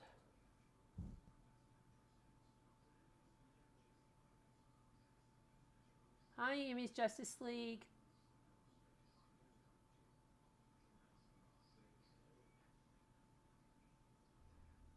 This is the time of day you come to take care of business, but not too much today.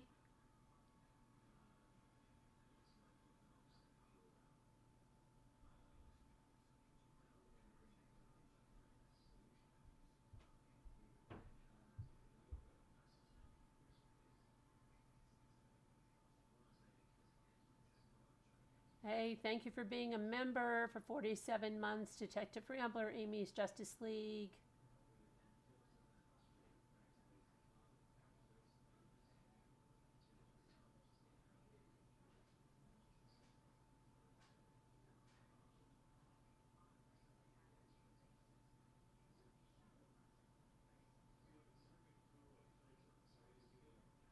A cricket 4. A maker? A cricket maker? Oh, you should come on. I'm planning on doing some cricket projects as well. Do you mean a cricket maker? Cricket 4. I've never heard of a cricket 4. Okay, let me go and see what else is going on here.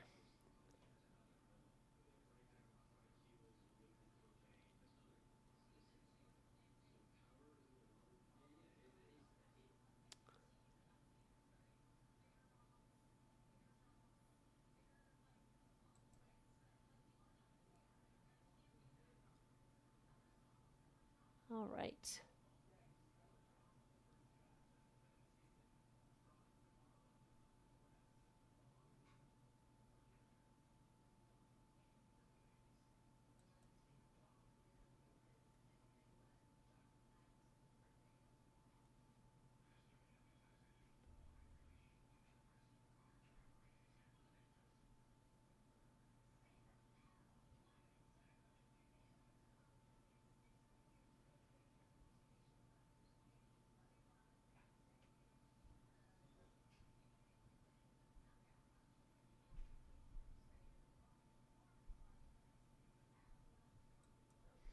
Oh, I see what you're saying. Somebody told the Daily Mail, quite a credible source, the Daily Mail, who didn't want to be identified. Listen to me. You go call the Daily Mail and tell them you don't want to be identified, but you want to give them some information about a case. Seriously. It's like what's the other one? Radar? Yeah.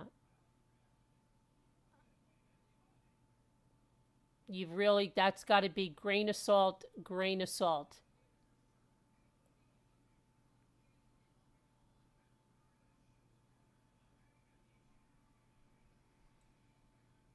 The family member who asked to remain anonymous added that Monique and Spencer had not spoken about having issues with McKee in the weeks leading up to their death.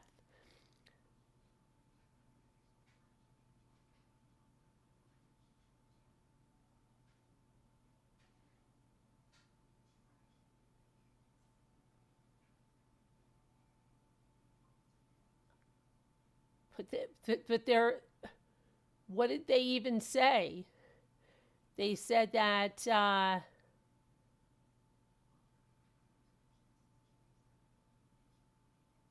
it wasn't a shock and we expected it. But they didn't say he was a ticking time bomb either.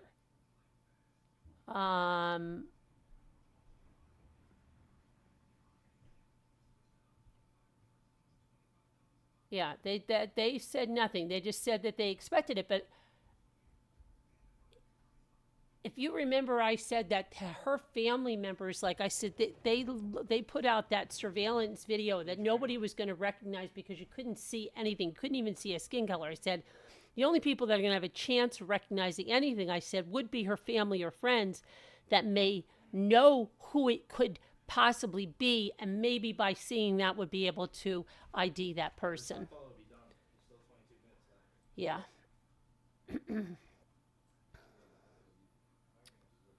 Let's see what happens here.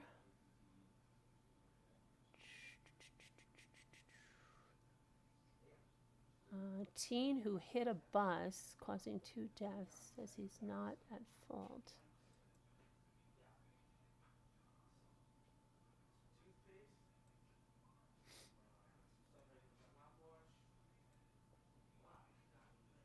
Entire West Coast is told to stay off the beaches in a rare warning from California to Washington.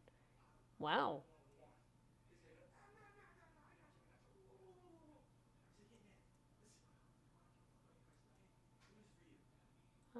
Tater tots have been recalled. Okay.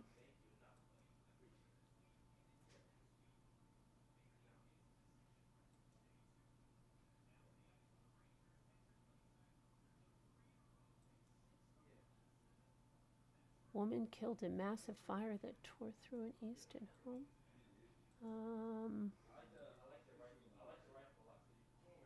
Number, other, da, da, da.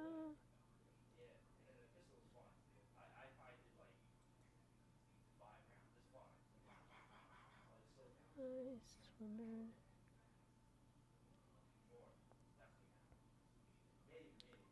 Perfect. And they still haven't arrested anyone in that that cruise ship thing with the Anna, right? What is going on with that? Why is that taking so long?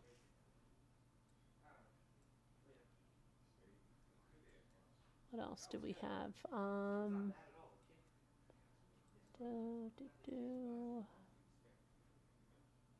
Man has a texting fight with his girlfriend. Oh my gosh, that's terrible. Okay, vacation turns tragic as an 11-year-old son dies in a guest house pool incident. Okay.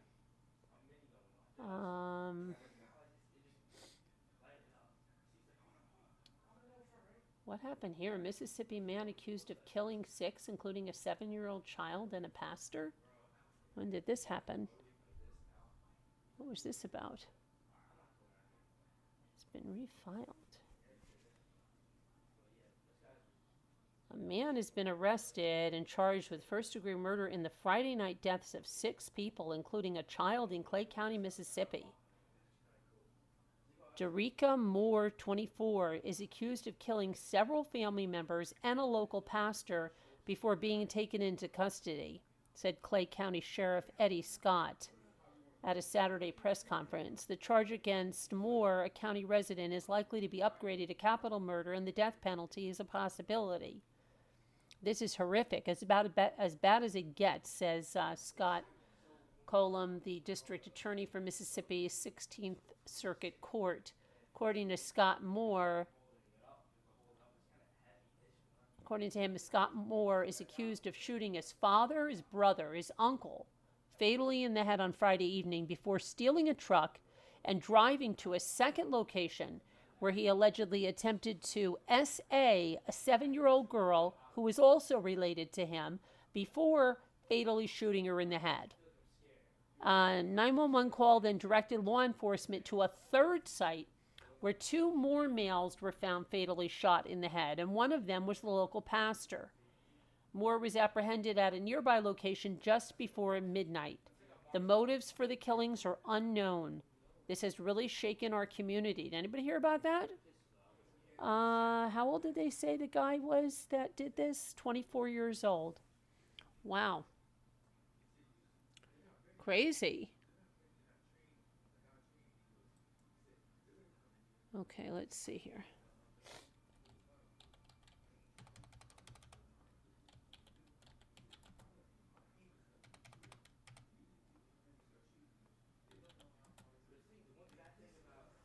All right, let's see. All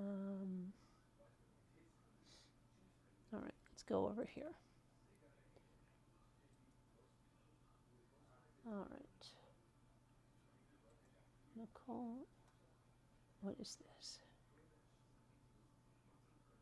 So I told you about that. 2-year-old Alabama boy was shot dead, and a mom is charged. A mom? Wow. Okay.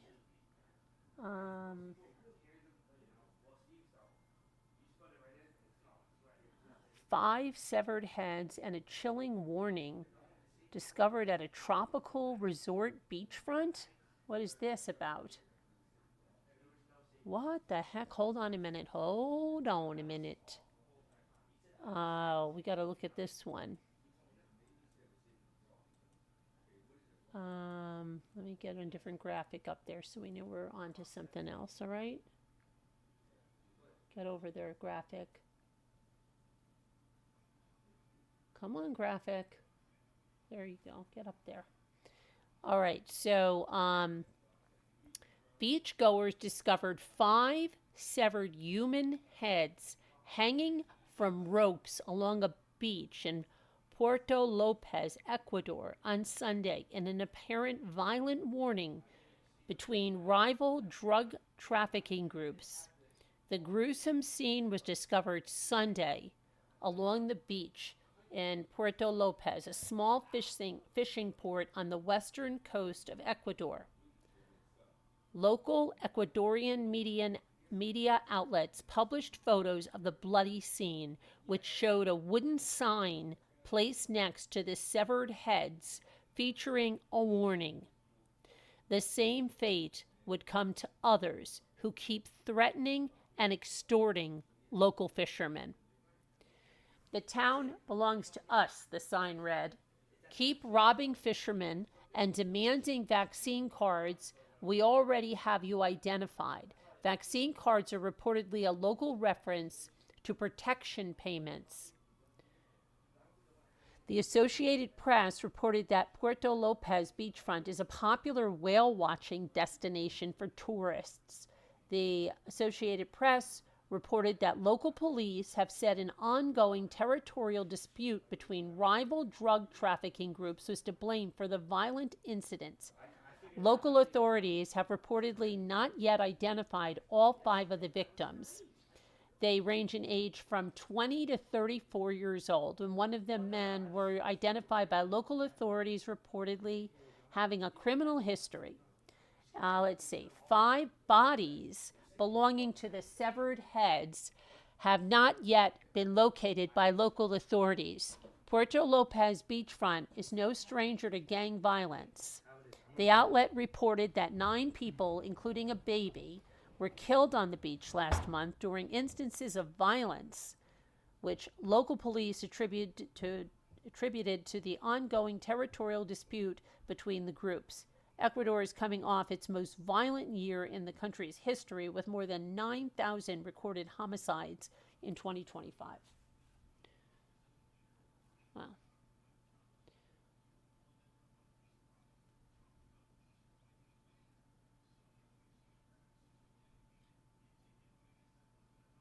understand.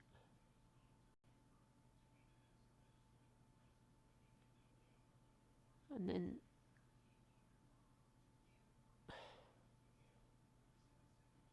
okay.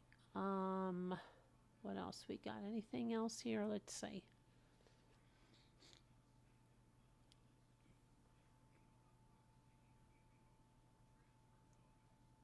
Home Alone star charged in California for alleged misdemeanor soliciting prostitution.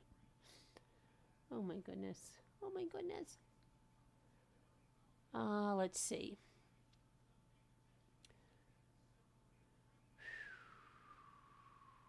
Andrea Yates' ex-husband, Rusty, still visits her decades after she drowned their 5 children.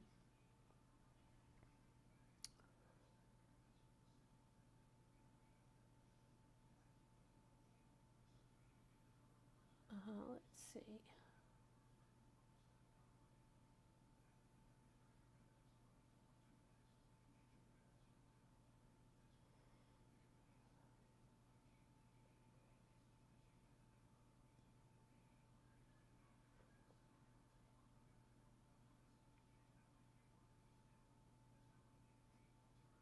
Woman allegedly shot a 4-year-old in the face after threatening to shoot up a home over a breakup. What?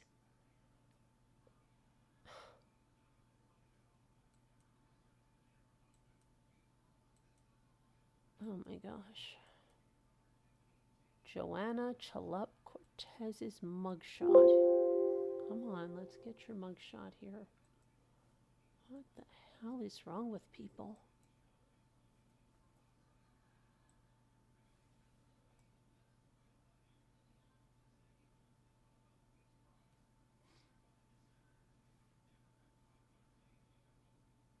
Did you get over it? Yeah. Okay, so let's see where this happened. Joanna, that woman right there, Chalup Cortez, allegedly shot 4-year-old Quasim Sinclair at a South Phoenix home on January 6th after threatening to shoot at the residence. The shooting reportedly came after a dispute relating to a breakup. Chalup Cortez was reportedly dating the child's uncle. She surrendered to police on January 7th and now faces multiple charges, including aggravated assault and discharging a firearm. She's 29 years old. How was the little boy?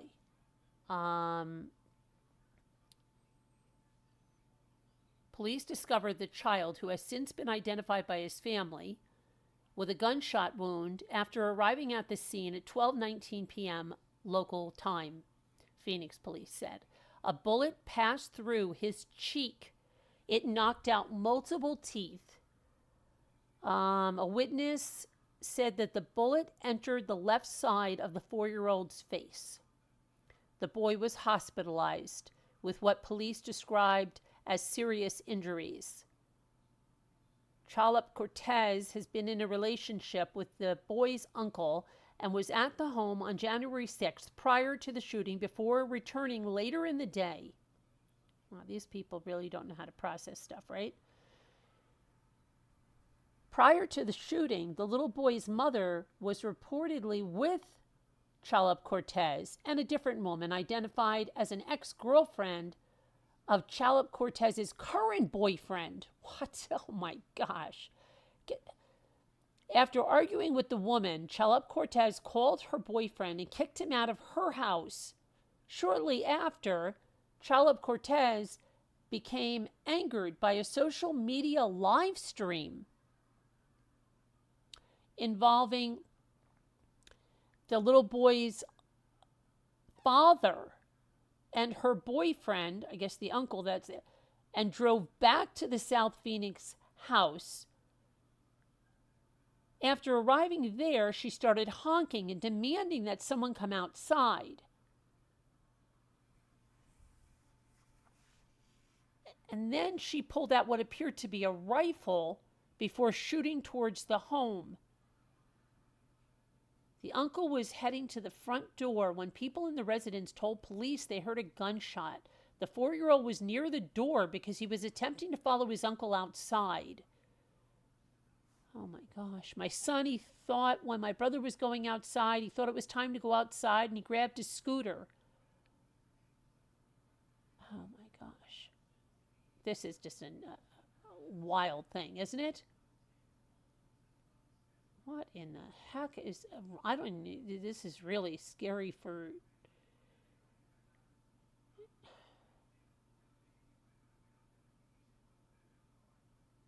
That's terrible.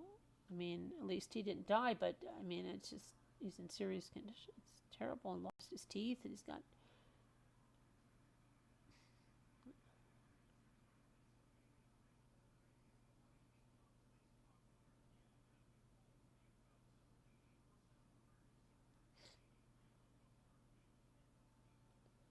Okay, anything else? Let's see here.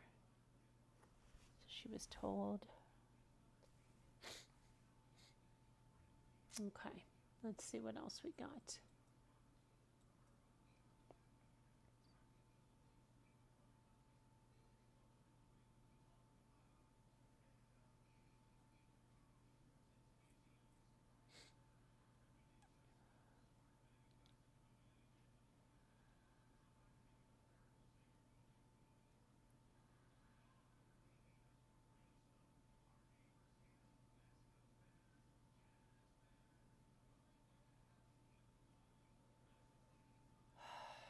John Mayer honors late dead and company Bob Weir.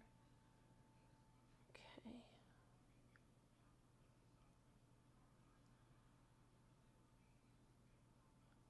Maury Povich recalls the paternity test result that shocked him the most.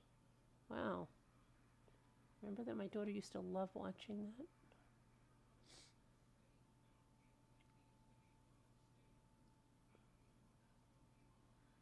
Okay, that's about, I don't know, I don't see too much more. Let me go back and see what you guys have to say about any of that stuff.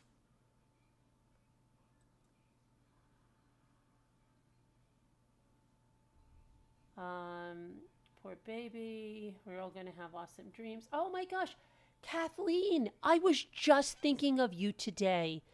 You must have somehow picked up on that, Kathleen. You don't believe I was just thinking of you today. It's so good to see you back. Happy New Year. How are you doing? I was just thinking of you today. Oh my gosh, wow.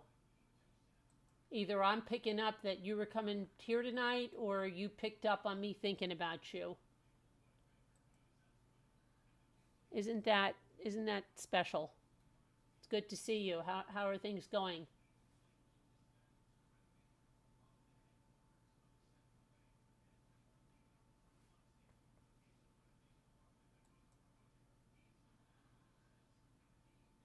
Okay?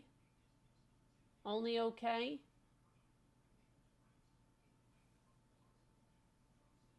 Were you away for the holidays or something? We haven't seen you in a long time, girl.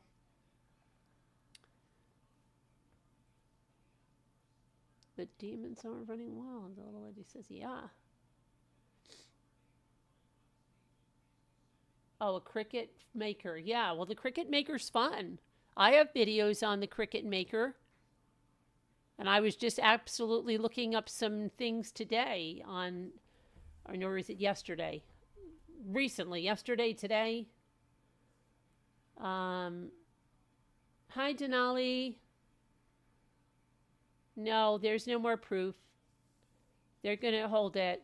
The media had, well, the media is not going to give any proof. It's law enforcement that has to do that, and they're not going to do that right now. They're not going to compromise the case. It's not unusual. But Denali, it's not unusual that this is all that's out right now. Yes, I do like crafts. I took some of the cloth you can print on and printed out pictures of our grandchildren and am zigzagging, stitching them Oh, those are cute. Pillowcases? Yeah, that sounds fun. That sounds fun. You printed it out on your own computer there? I'm not computer. Oh my gosh, your printer, or you brought them somewhere, or you had them done somewhere? That sounds like that would take a lot of fabric.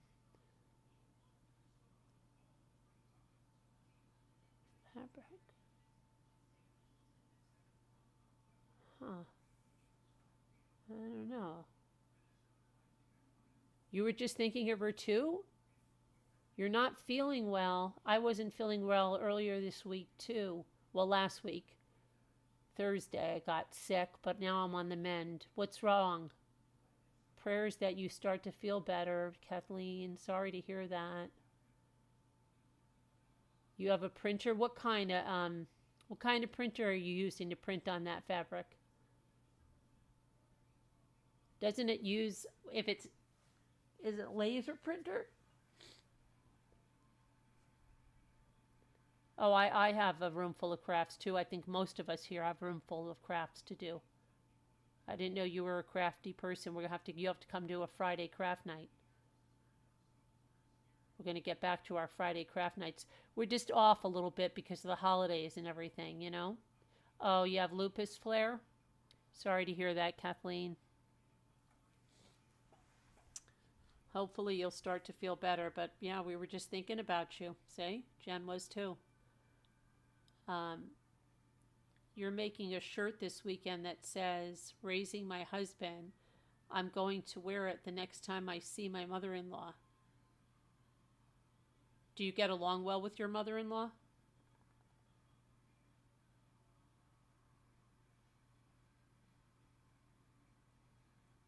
Because I don't know how. I don't know. Like, is she going to laugh or is she going to be mad? I don't know.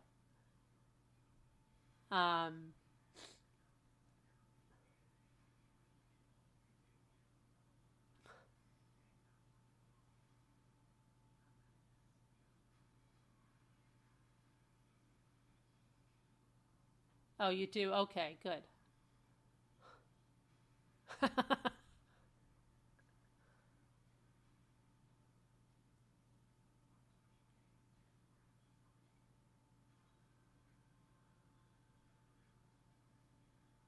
Yeah, well, maybe.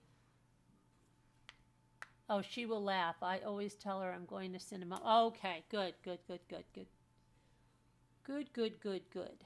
course, there are people that would, they don't. I don't know. It sucks, to.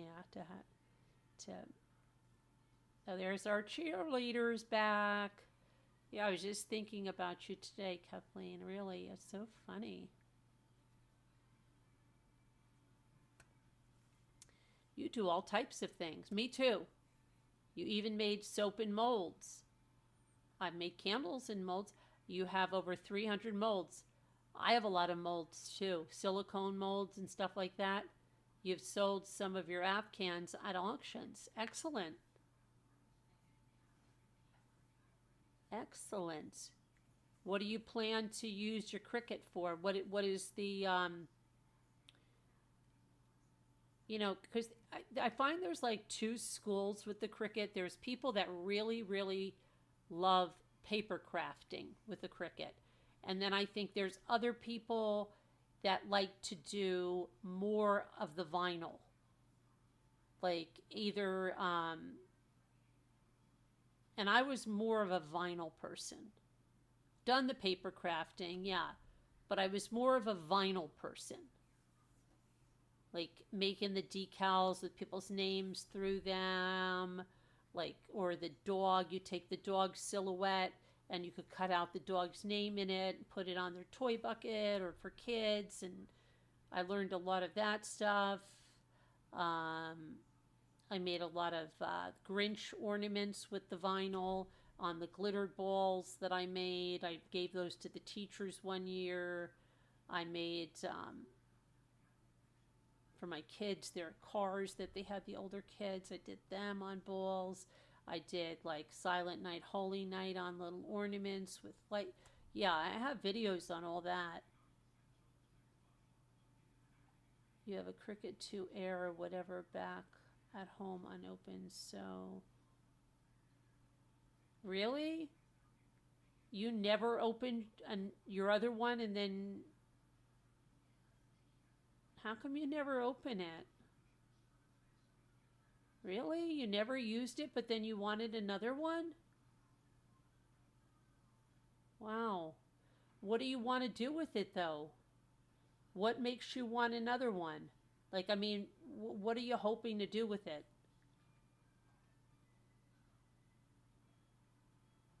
Are you scared? Are you intimidated to open it? Like, what's the reason you're not opening it? You crocheted a chicken for your daughter who wants to get them. I'm also working on that peppermint swirl afghan.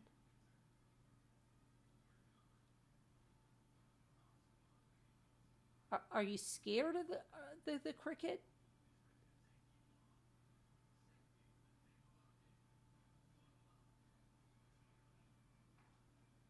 The beeswax is expensive to make. I saw, oh my gosh, I saw the sweetest mother and daughter making beeswax candles. They were so funny because they didn't have it all together, even though they had this great shed and everything that was made for like their YouTube videos and stuff. But it was really cute. Somebody said they were like Lucy and Ethel.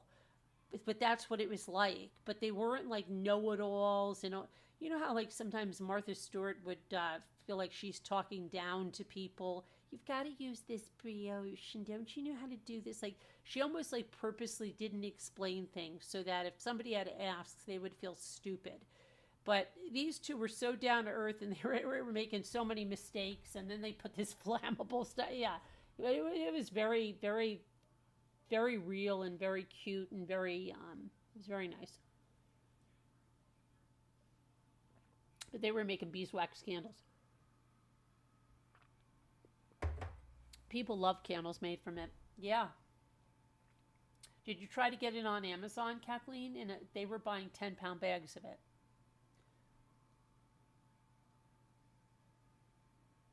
And then she had the jars. We made candles on here. I think I have beeswax or something. I don't know what I got. Still have some stuff left over, and my daughter got a whole bunch of stuff. It was free by her. I mean, like everything you can imagine. Sounds amazing. I have a friend that does sublimation stuff. This one came with a presser. Yeah.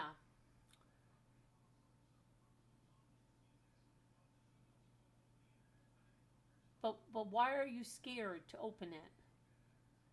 And right now I'm attaching pom-poms to a web for a rug for a grandson. Oh, a friend gave your daughter some candles? That's nice.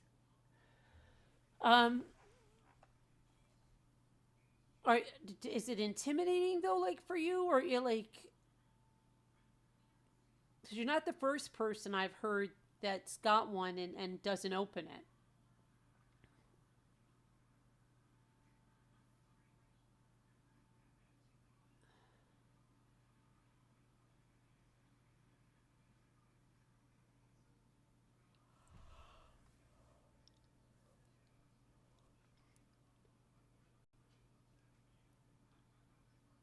I'm not afraid to open it. I never got around to opening it. I had one I used in college for projects.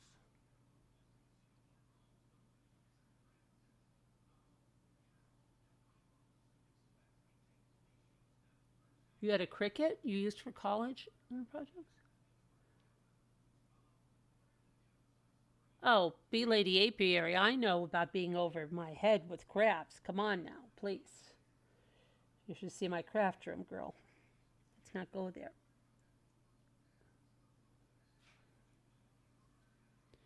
Let's not go there. Let's say we did. I know how interesting that can be.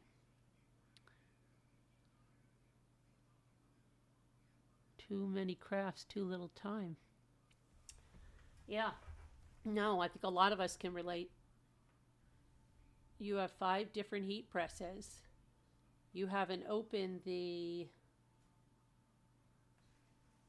Romeo yet, but I tend to use my scan and cut the most. Oh, with the Cricut with the cartridges, yeah. Uh-huh. Yeah, Megan, now you'll have to get up on a craft night and show us what you got there. The Romeo. What the freak is a Romeo? A Romeo?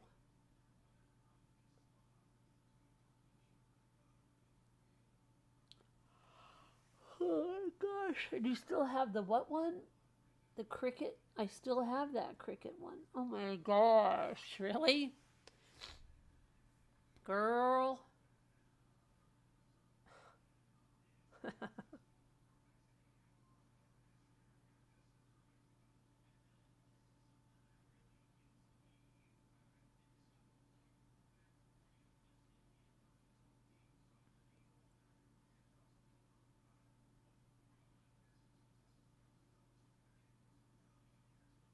I was able to take a picture with our 3 grandchildren, and then they had the Afghan. I made them when they were born. Oh, that's cute. Oh. It sounds like crocheting is your favorite, though, doesn't it sound like that? Smiling is my favorite. I love to smile. Has anyone made the circle wax coated tops for bowls you use like wax paper? Has anyone made the circle wax coated tops for bowls you see like wax paper? No, I saw fabric ones today with elastic for bowl covers, but I don't know what you're talking about with the wax. I would like to make one of those villages. What do you mean, paper houses? Or are you talking about puts houses? B Lady Apiary. I've made some houses with the Cricut, and I was going to make some puts houses with them. But I've made paper houses, cardstock houses. You have a kit to make those wax covered cloths. I've not seen wax covered cloths, but that are they. Soak the cloth in beeswax and then let them dry. Soak them in beeswax and let them dry? But can I ask, why do you want them in wax? Doesn't it crack?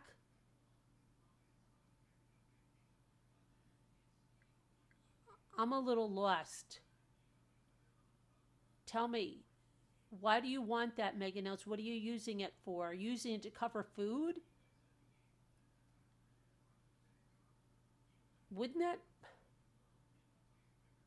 And they mold to a bowl or whatever.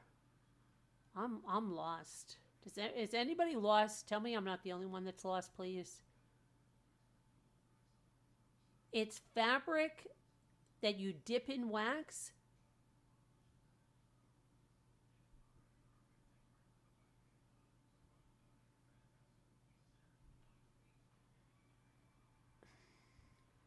Yeah, or anything like wax paper.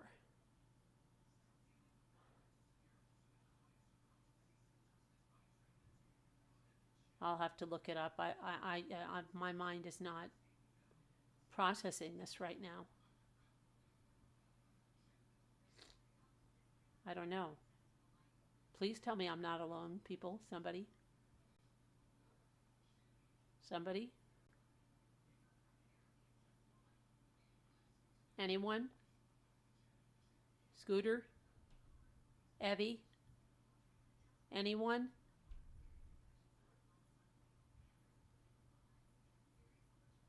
Nobody.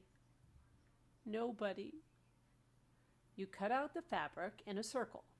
Then you sprinkle beeswax on top and you let it soak in. You let it soak in. I'm not a thank you, little lady. You let it soak in and then drip dry.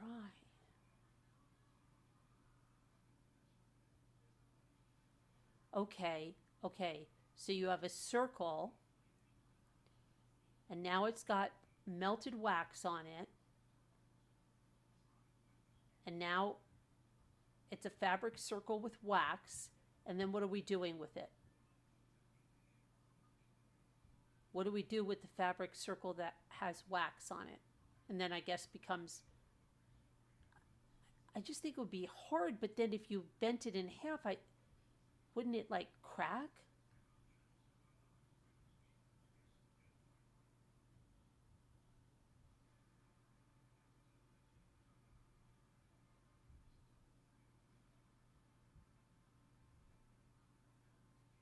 But what are we doing with it? What are we doing with it? Why are we doing that? Why are we taking fabric circles and pouring wax on top of them?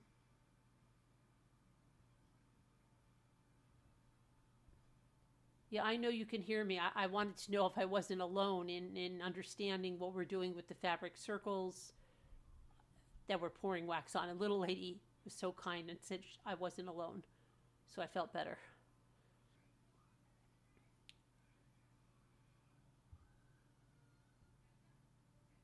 I wonder if I could ever find that lady again that I found like 10 years ago. She was making this hedgehog whole town inside of her house. It was the craziest thing. It was before I was a content, well, I don't know if it was before that, but yeah, it was a long, long time ago. And I probably will never find that again unless my history goes back that far.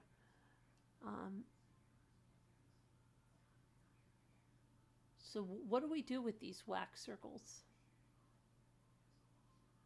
Like I need another craft.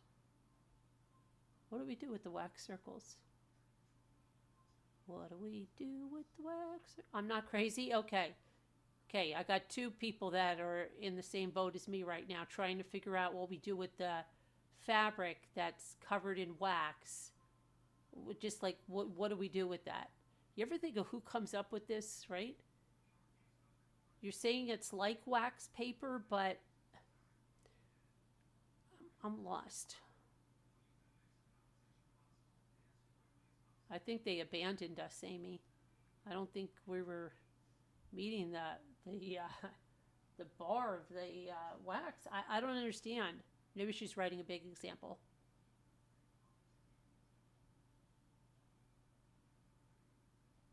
Hi, UHP.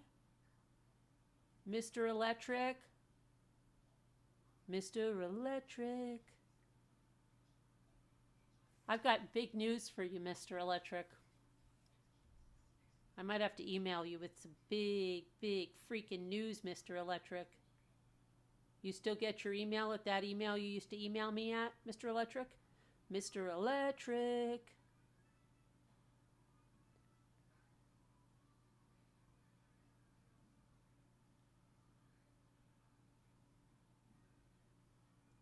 Okay, oh, they are pretty bowl covers. Right, but I don't understand how they get to be a bowl cover.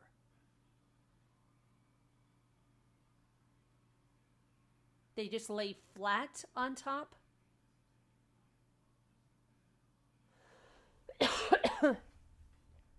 Turn the volume up. Can you hear me now? Can you hear me now? Am I low? For anybody? How to find it? Look up. Okay, I'll have to look it up later. Can you hear me now, UHP?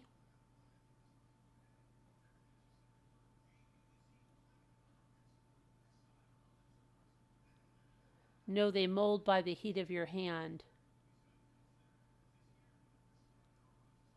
Okay, they mold by the heat of your hand. Okay, I'll look it up. I mean, I don't know.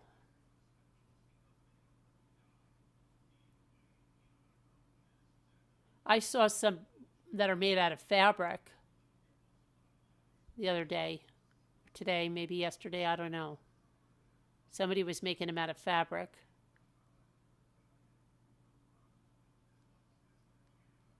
But what if you have to wash them? You can't wash them with hot water because they'll melt, right?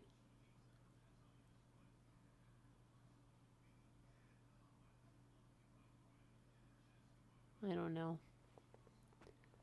I don't know.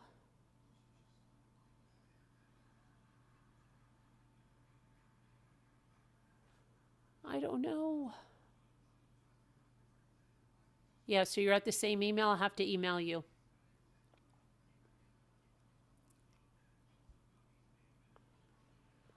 I have to go on errands tomorrow. Errands. No. I have to run some errands, so I'll have to be listening to the trial while I'm running errands. Errands. Errands. No, errands. I don't know. I'm just losing my mind a little bit right now because I'm thinking about wax circles. Beeswax doesn't melt in hot water. Not even a hammer will break a lot of it. Really? Interesting.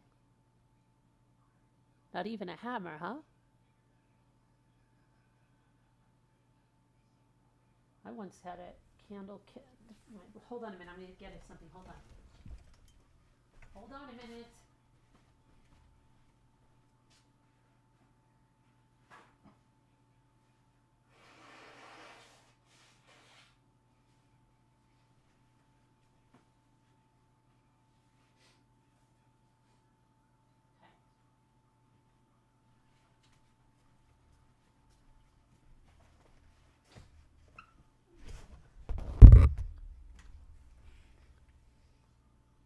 Oh, you complimented my watercoloring? Thank you.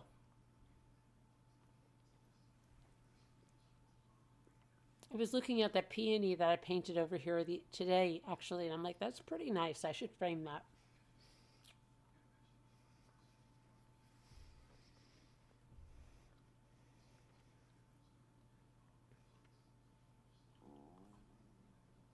My stomach rumbling. That's why I just grabbed something to eat.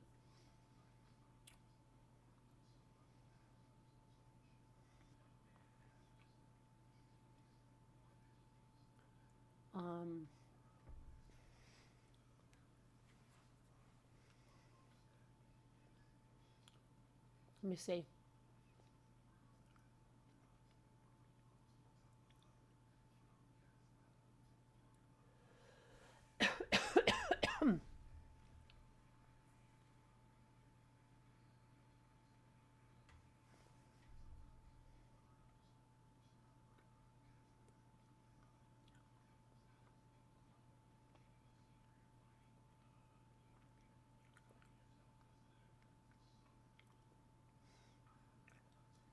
Oh, so what else is going on? You know what I'm eating, Kathleen? I'm eating one of those chewy chocolate cookies that I made with peanut butter chips. I have a video. I didn't put it up yet. It's just going to be a short video. I didn't do a whole video because I had Linda in the kitchen. She was on the Zoom and stuff, and it was before the auction. I had to whip up a batch of them. Oh, diamond painting? Diamond painting is very, I mean, it's very relaxing it can be, but it's very, it's almost like OCD, and it takes a lot of time. And you don't want to stop, you know, and it's like, I think I finished one, and then I can't. I just don't have the time, because you have to be like totally consumed with both hands, and I just don't have time like that.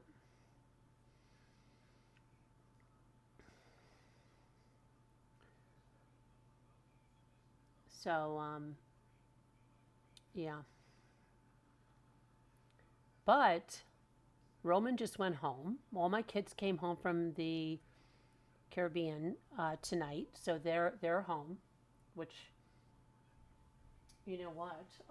So Roman went home earlier. Roman was with us for a week.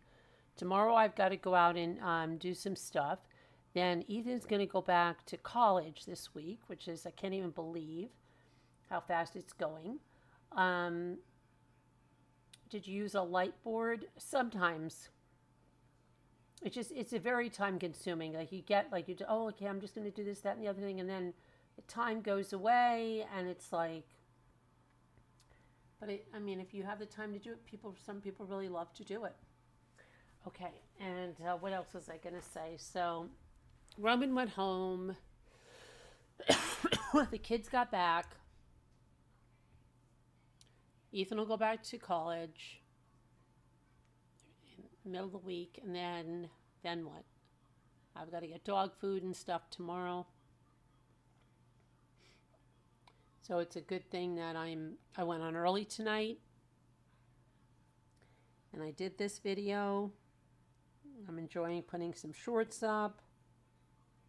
Tomorrow I don't know, I might do some from the road or stuff when we're on the road, but I'm going to be listening to the trial. Maybe I'll do a short about what I think about the trial. I don't know. I always say that. I always try to.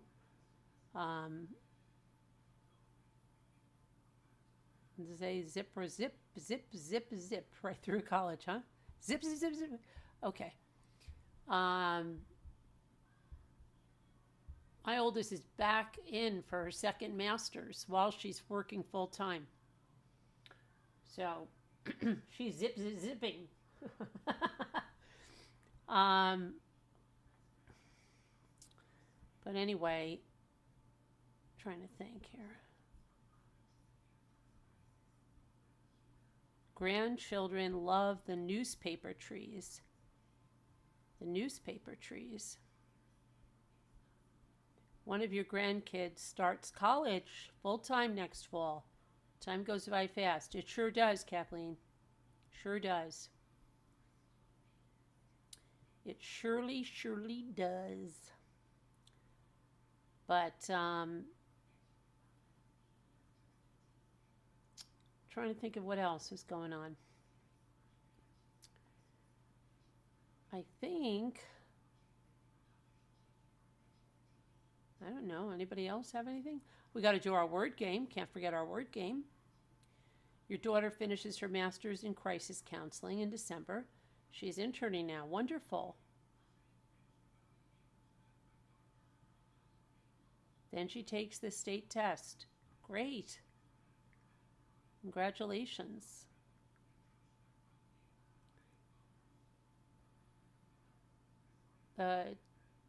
Tepe kids will be in college soon too. Yeah, it goes fast, Denali, right? It does. It seems like literally it's so weird because like when Ethan was graduating high school last year, it's like I'm just thinking how fast it went from playing 4-year-old soccer to 18, and then a bunch of other parents said it too. It's like it really sticks out the 4-year-old soccer because that's like the first time they're all in soccer preschool and in that thing, and now they're all graduating, and it went by in a blink of an eye. It's just so crazy. Blink of an eye, it's done. And somebody just said that too. Somebody posted a video or something. They had the kid like just starting on skates, and then they had them like this big hockey player, and said, "How did it go to that to this?" You don't know. It's fast. That's all I know. It's faster and faster. The older we get, the faster. It just goes so freaking fast. It's ridiculous. It's crazy. And when you're a kid, you think, my gosh, when you start school, like it seems like forever to get till Christmas as a kid. Right now, it's like, bam. And from now till when school's over, it's going to be like another blink. It's nuts. Time goes so flipping fast.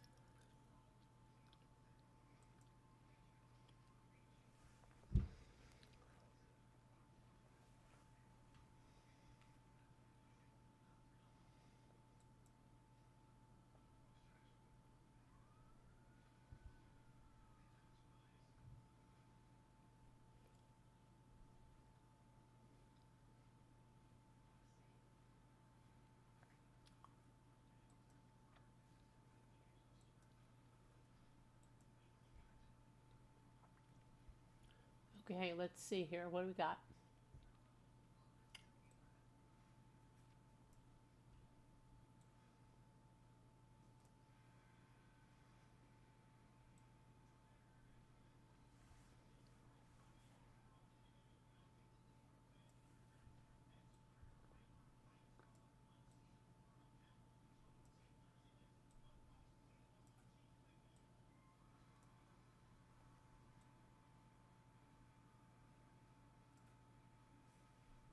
Hmm.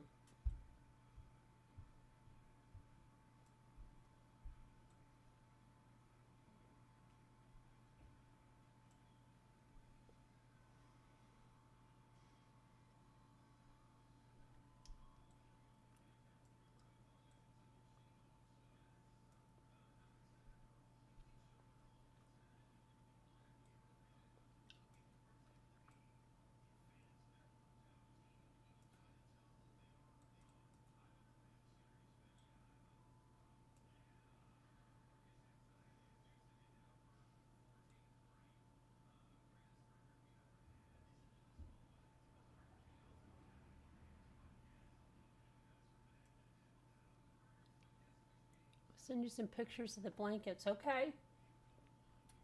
Send me some. I'd like to see them.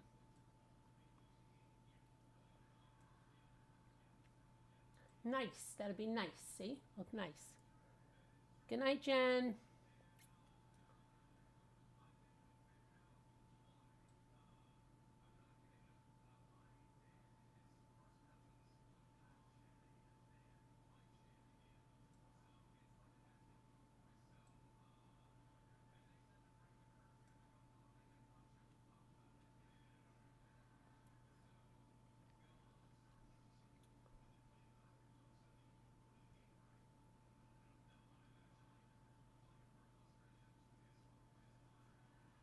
Good night, B Lady. Amy Justice League says, do you find it with your younger kids? Yes, 100%, Amy. But it's gone fast with everybody, you know, but it's 100% faster with the younger kids. Oh my gosh. Because I think somebody said, you know, time goes faster as you get older. And I think it really does. And so, because the younger kids, you're older, right? It really does. How does time go faster as you get older? But it does.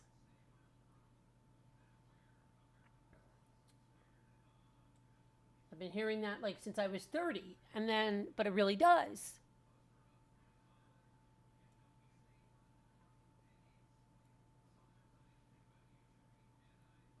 I mean, I don't know. It's all really just a never-ending blur for me. And you know what happens? And then sometimes you can't remember, like, which kids it happened with or something. Yeah, you get it all messed up like a big blur. Like, was it this one that said matching spoon and bowl, or this one that said matching bowl, or they used to fight over the matching spoon and bowl? You know, I can't remember some stuff like that. Oh, it drives me crazy. I just know that it happened.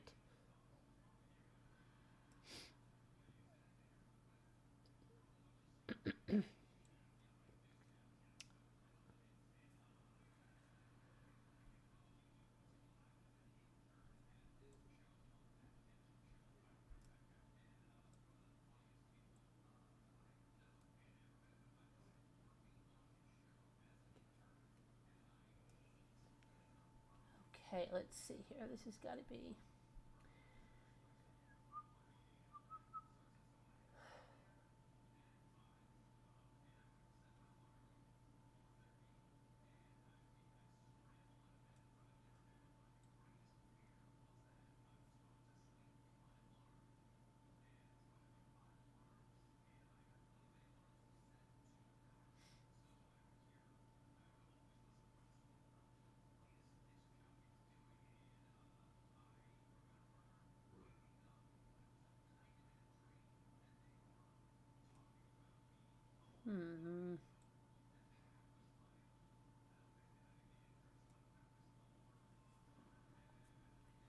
I remember which one pooped in my uterus. Oh, that's about it. Crazy.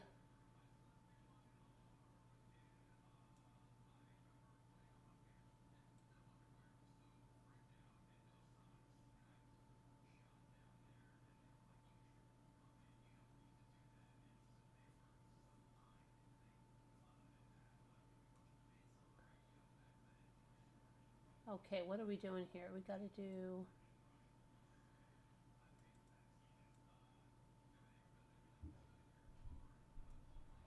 Um,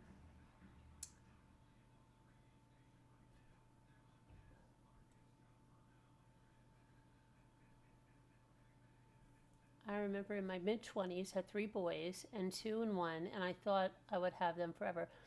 Yes, doesn't it seem that way, Amy's Justice League? I can remember that clear as day because I had the 3, my sister had 2, and it seemed like a period of time, like before they started school, it seemed like it lasted 20 years, right? And I remember saying, like, oh my gosh, every time we go somewhere, the diaper bags, the this, the that, the strollers, I said, look at these other people. They just hop out of the car, they're in the store, and it felt like we would be in that stage forever at the time, right? That we had to drive, like we had all these kids, there were diaper change, this and that, and you had the diaper bag, this and that, and then it was done. Like, but at that time, it seemed like it lasted forever. Right? But then it didn't. I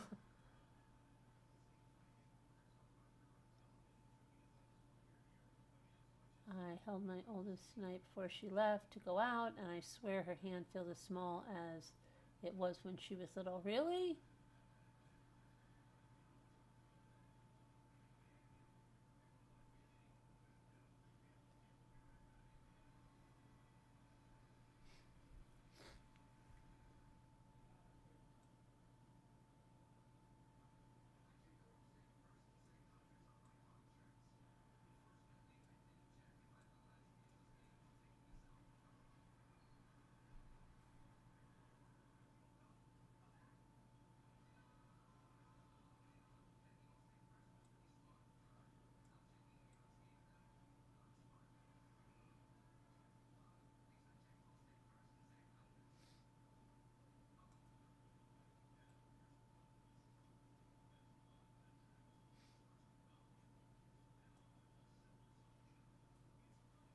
She always had tiny hands.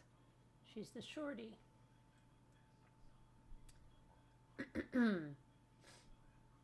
Yeah, my daughter has long fingers but very little hands. She's a shorty too.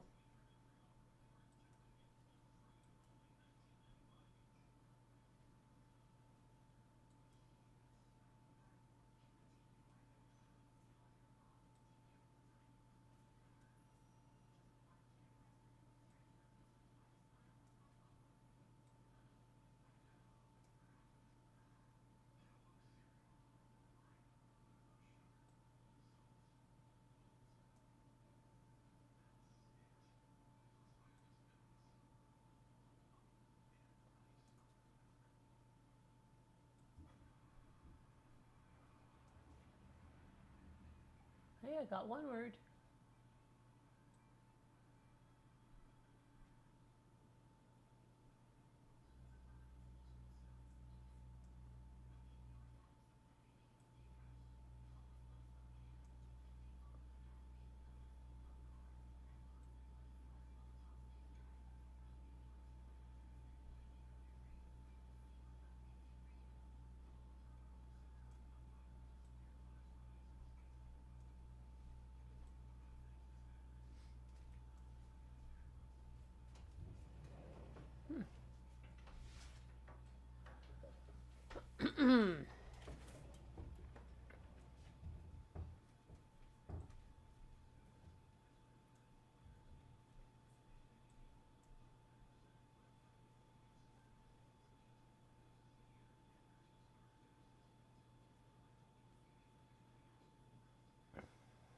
What did I do?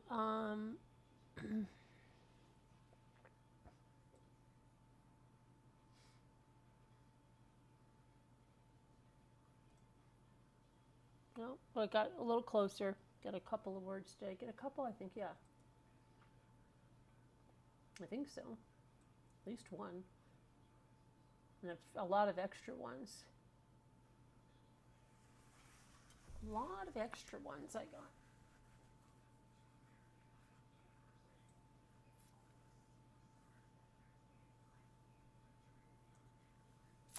But anyway, I'm going to go to bed because I got to go out tomorrow early. And we got the trials. So, yeah, catch up on the trials tonight. Just watch the opening statements at least. And love you guys. God bless. Prayers. Be good. Thank you for hanging out in here. We'll get some crafts done too. All right. Thanks for putting up with me when I was sick and sneezing and sniffling all over the place. That wasn't fun. And I appreciate you guys. Thank you so much. And we'll see you tomorrow, I hope. All right. God bless and prayers for everybody. Kathleen, I hope you feel better, sweetie. Thanks for stopping in. It was good to see you. It was good to see you all. And sweet dreams, everybody. Good night. God bless. Stay well.